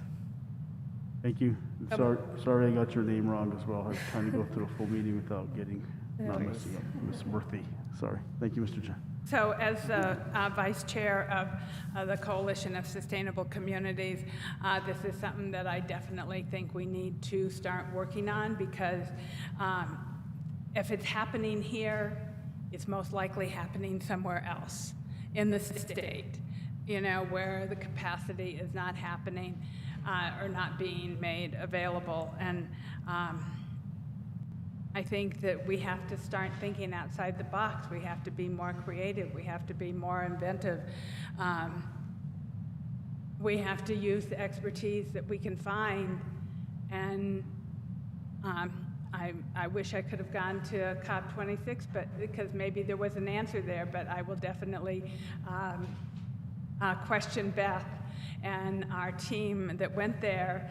Mark Hayden, who is from the General Services Department at the state, also attended COP26, and he might be somebody who is an out-of-the-box thinker who would think about how the general service could be part of developing a larger grid that we can connect to. And I see that Joseph wants to say something. Mr. Chairman, Commissioner, two very specific things that we can start to look at and do urgently. So the first aspect has already been talked about.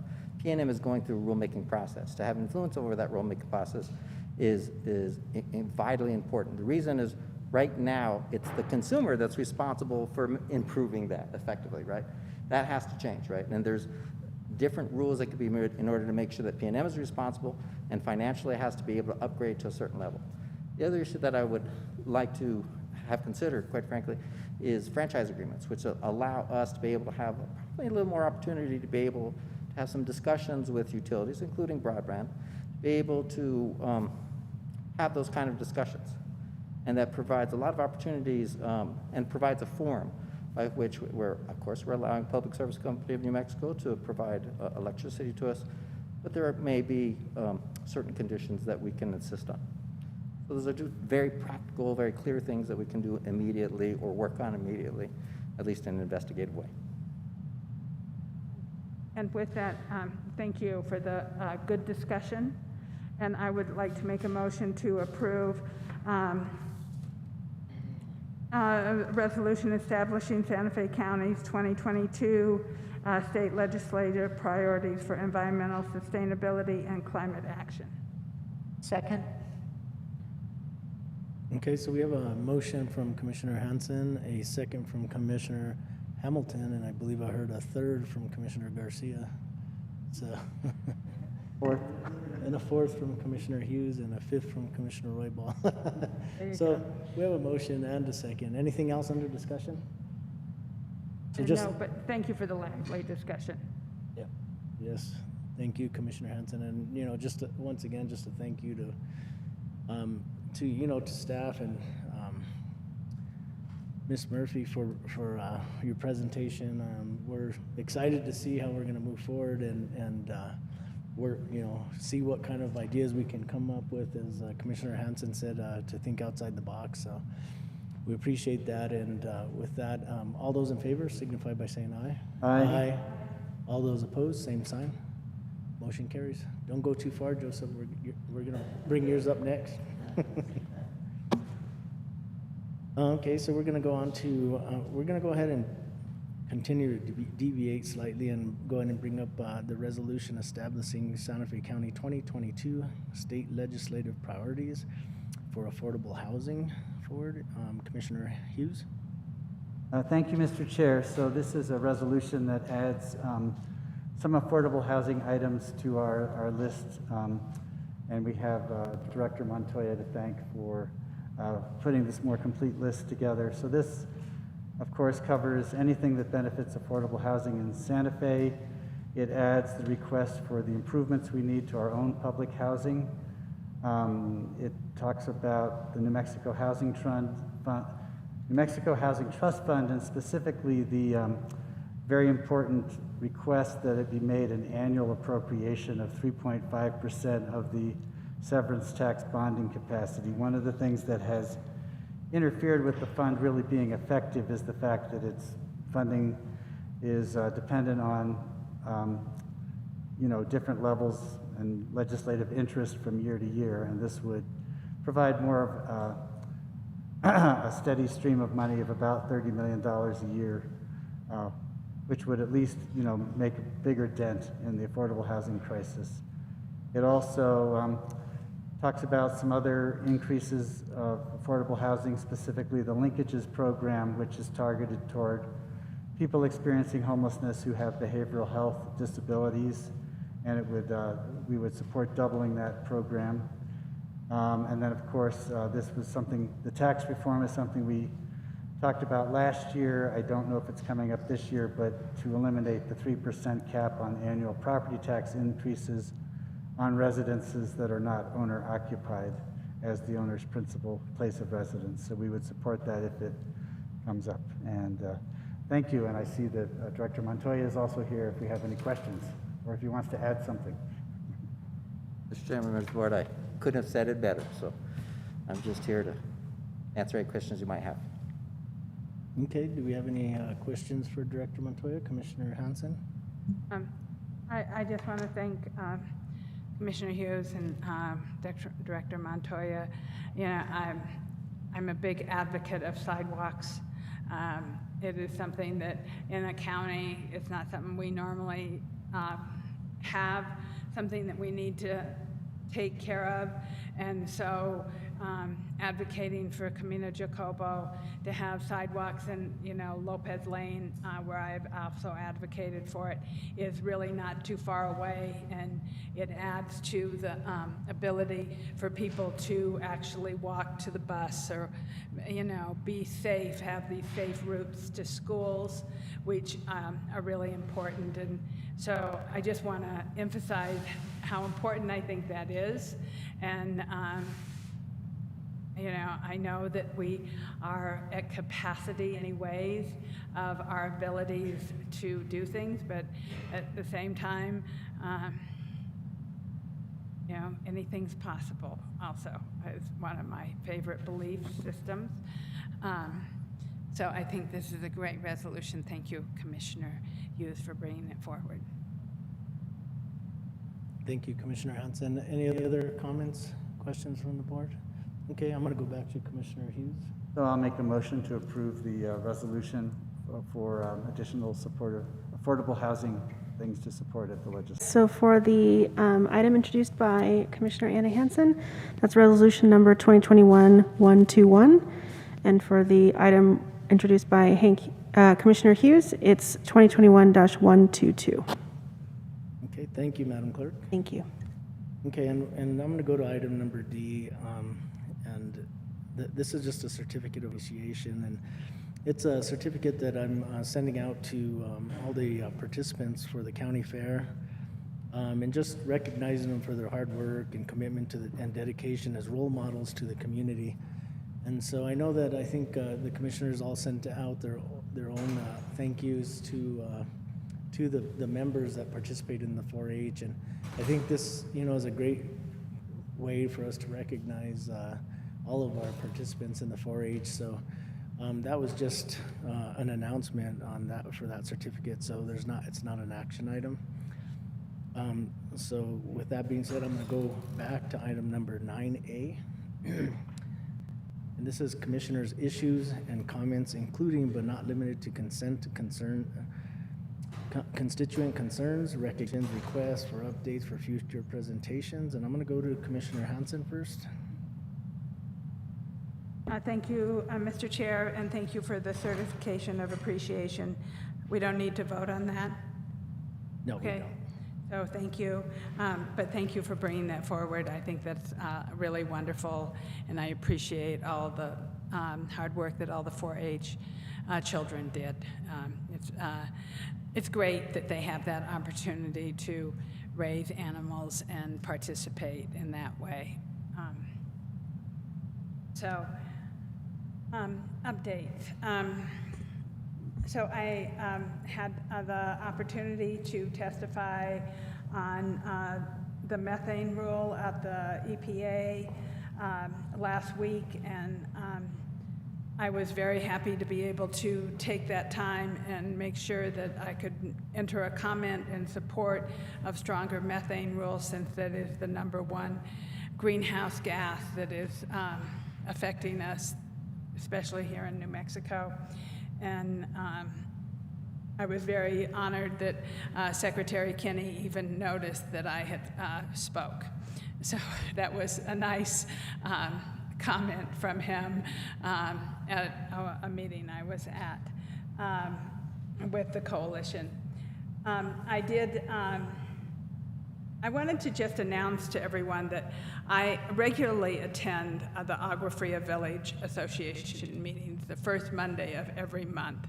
And they are 12 meetings a year, and I'm always there. And so if you live in the village or near the village, I would like to continue to invite you to come to the Agua Fria Village Association meetings. I want to thank William and the entire board for the beautiful Christmas card that they did with the Torreon and the new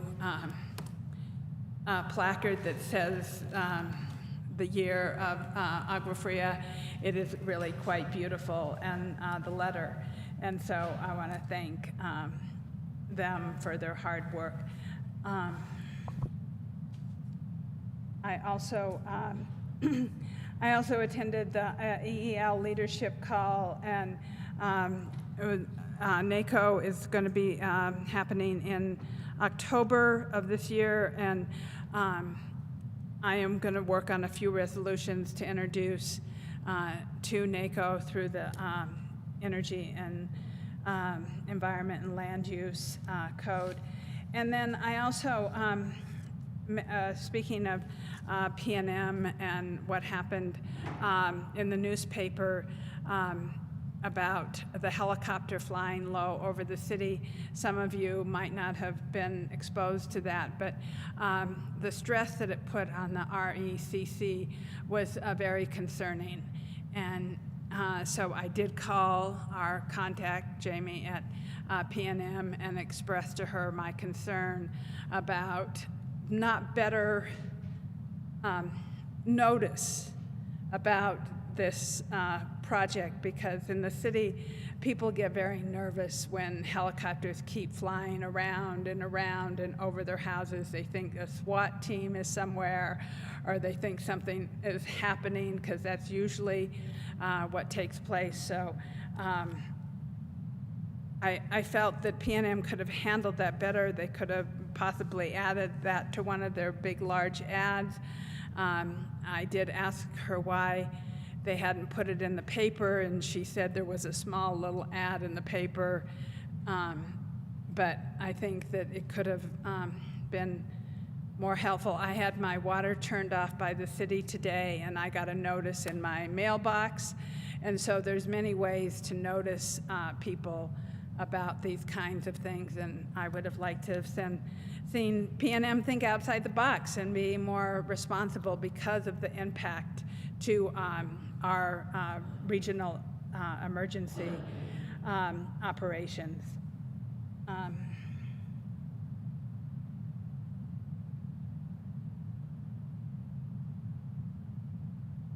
I also want to let you know that BLM has fully funded an award for a NEPA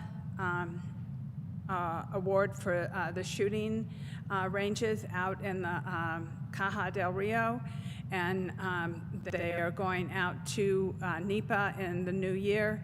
So I think that I want people to know about this. I want them to be able to comment and make their information known about how they feel, because the wildcat shooting has only gotten worse. And I know as Commissioner Garcia and Roybal have been out on the Caja and seen the amount of bullets and debris and cleanup that needs to take place there. And I do support the movement that is being talked about making a national monument out on the Caja del Rio. I think it is a very sacred and beautiful and special place, and that it needs to be protected. And so I did get an email from Pamela Mathis about that, and I wanted to share it with all of you. And I think that's all I can think about at the moment. So thank you, Mr. Chair, for the opportunity. Thank you, Commissioner Hanson. I'm going to go to Commissioner Hughes. Thank you, Mr. Chair. I have just a few things to mention. As you all know, I'm the representative for the county on the Regional Transit District Board, and I wanted to mention that they may be involved in a really interesting project in Taos, where the Ski Valley and the town and the county of Taos are applying for a grant to create a sustainable recreation corridor from the village of Taos up to the ski area there, and it would involve electric buses that would run up and down the road, and you could stop at the campgrounds or the hiking trails or at the ski basin at the top. And so that sounded like a really neat project. There'd be a lot of improvements to the not only to the transportation, but to the parking at each place. So if that one works out, we might want to do something similar in Santa Fe, since we have our own ski basin road with hiking trails all the way up and down. We would talk just a little bit about the ethics ordinance, and as you know, Olivia Romo, who is my liaison for District 5, is also assigned to the Ethics Committee, so we do hope to bring that forward in January when the Ethics Committee is ready and available. Another thing that I'd like to bring forward in the new year is the Spur Ranch Road request to create a community improvement district. They want to create a district so they can pave their road. Right now it's about 5 miles of washboard and dust. And it would really benefit from being paved, and they're willing to set up the community improvement district to pay for it. Or if, depending on the price, of course. If it ends up being too expensive, they may change their mind. My next Hour with Hank community meeting is on January 6th. And finally, happy holidays to everybody at the county who I may not see before then, and anybody online who's still listening. Thank you. Thank you, Commissioner Hughes. Commissioner Hamilton? I will just chime in to wish everybody a happy and healthy and safe holiday. Thank you, Commissioner Hamilton. Commissioner Garcia? Also just echo what Commissioner Hamilton mentioned. Also, everybody have a safe, happy holiday, prosperous, and be safe out there. Be careful. Thank you, Mr. Chair. Thank you, Commissioner Garcia. For Commission District 2, I am going to have one more community meeting before Christmas, and it's going to be on the 21st at 6 p.m. at the El Rancho Community Center. So I hope to see as many constituents as possible. I know that it's going to be it's close to the holidays, but hopefully we'll still be able to get good participation. I also wanted to mention an event that I got some information on from Espanola, and as most people may know or may not know, the city of Espanola, about half of the city is within Santa Fe County, so they are doing a first annual UTV toy drive, so they're going to do that on December 18th. And basically they're asking for every rider that'll be in the UTV to bring a toy that's unwrapped. And they're going to be meeting at the Espanola Valley Eagles on 1217 South Riverside Drive. So the procession will start at 4:30, but I just wanted to make that announcement and just ask for support. We have a lot of different sponsors that actually looks like they came forward to sponsor this, and this is being put on by the Espanola Dirt Bandits and sponsors and different sponsors. So just want to encourage people to participate if you can in that. I know there's a lot of different toy drives, but this is the time of year that we try to make a difference in some of the young kids' lives out there that may not be have a Christmas without these donations. So, and with that, I do want to thank my liaison Ambra Baca for her hard work. Every week she has to do quite a bit, so I really appreciate all her hard work and effort. And I just want to wish everybody a Merry Christmas, a prosperous New Year, and we look forward to working with you again next year. I think this is going to be our BCC meeting of the year, so I just wanted to wish staff and all of our constituents just a blessed holiday season. Enjoy family and friends. Commissioner Hanson? Yeah, so speaking of Espanola, you reminded me that the Northern Rio Grande National Heritage Area got an award from the city of Espanola for community improvement. And what they did is they did a mural contest, and they actually had 3 murals painted by 3 different county artists, one from Santa Fe, one from Rio Arriba, and one from Taos. And the city of Espanola was so impressed with our improvement of this community area that they gave us an award for community improvement and beautification of Espanola. So I thought that was really great. And also, I do want to wish everyone a blessed winter solstice, which is coming right up, and happy holidays and blessings to everyone. And please be safe. And remember that there is the New Year's Eve plaza, on the plaza where the Zia drops. Or maybe it rises up. I think it rises up. The Zia rises up. And so it's always a fun event. And I hope to see some of my other commissioners there with me on New Year's Eve. Thank you, Commissioner Hansen. Any other comments? Did you have something else, Commissioner Garcia? Mr. Chair, I just wanted to thank Brittany, PJ Montano, actually, the Sheriff Mendoza. We had a meeting last week in the village of Cerrillos. We had about 40-some people there, and we actually discussed some of the projects out there, ongoing projects and future projects. But I just wanted to thank staff for going out there on a beautiful Saturday morning. Thank you. Thank you, Commissioner Garcia. So we're going to move on to our next item. This is 9E, and this is other elected officials' issues, comments, including but not limited to constituent concerns, recognitions, requests for updates for future presentations. I'm going to go to our county clerk. Thank you, Mr. Chair. I just had some reminders about our holiday hours. So the Santa Fe County Clerk's Office will be closed December 21st for our holiday party from 12 to 2 p.m. The county also, the county building is going to be closed Christmas Eve, December 24th. And the building is planning on being closed the last week, Monday, Tuesday, Thursday, and Friday of December. And so we are planning on offering online e-recording for our title companies that Tuesday, the 28th, and Thursday, the 30th, but we will not have in-office services. Thank you for that announcement, Madam Clerk, and thank you for working on a solution for us to be able to still support our customers. So thank you for doing that. Thank you, Mr. Chair. Tessa Jo, do we have anybody else, any other elected officials online right now?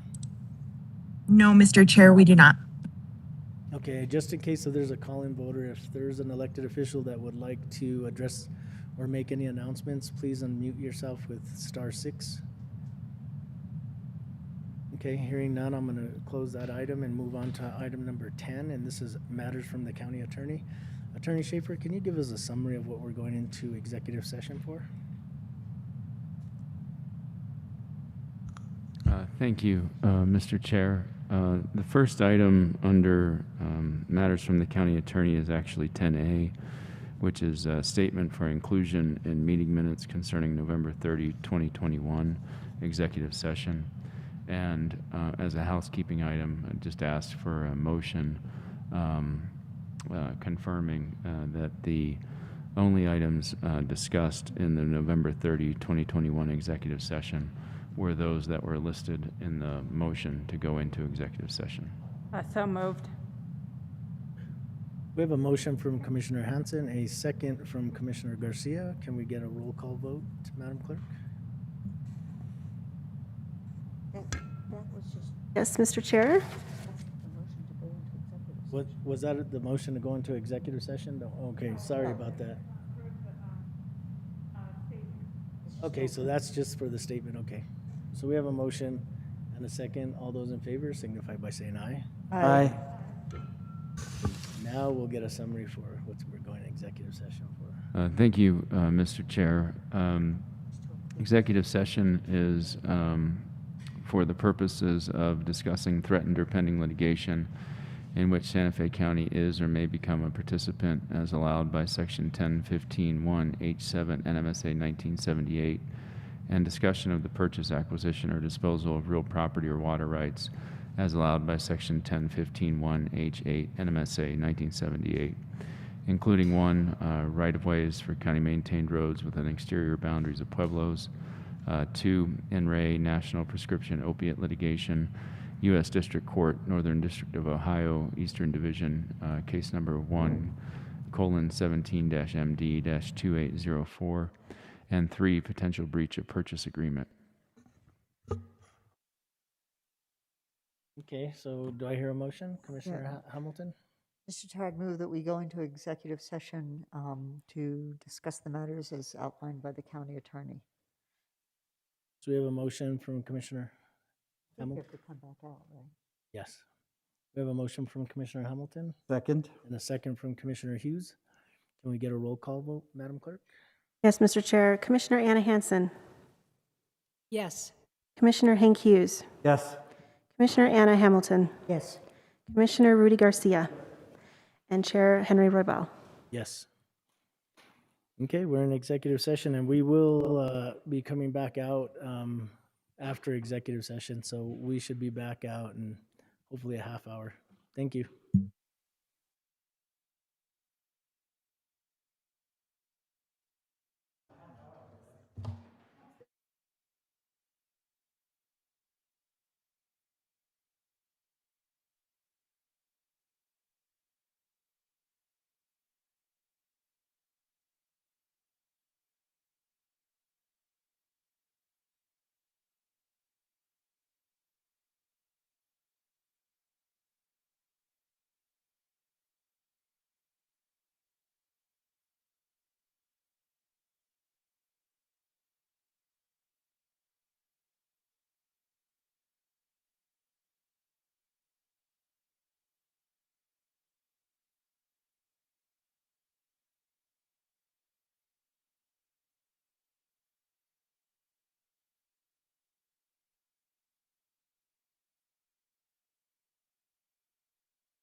Commissioner Hamilton? I'd like to make a motion to come out of executive session assuring that the only things we talked about were the things that were listed in the motion to go into session and no decisions were made. Second.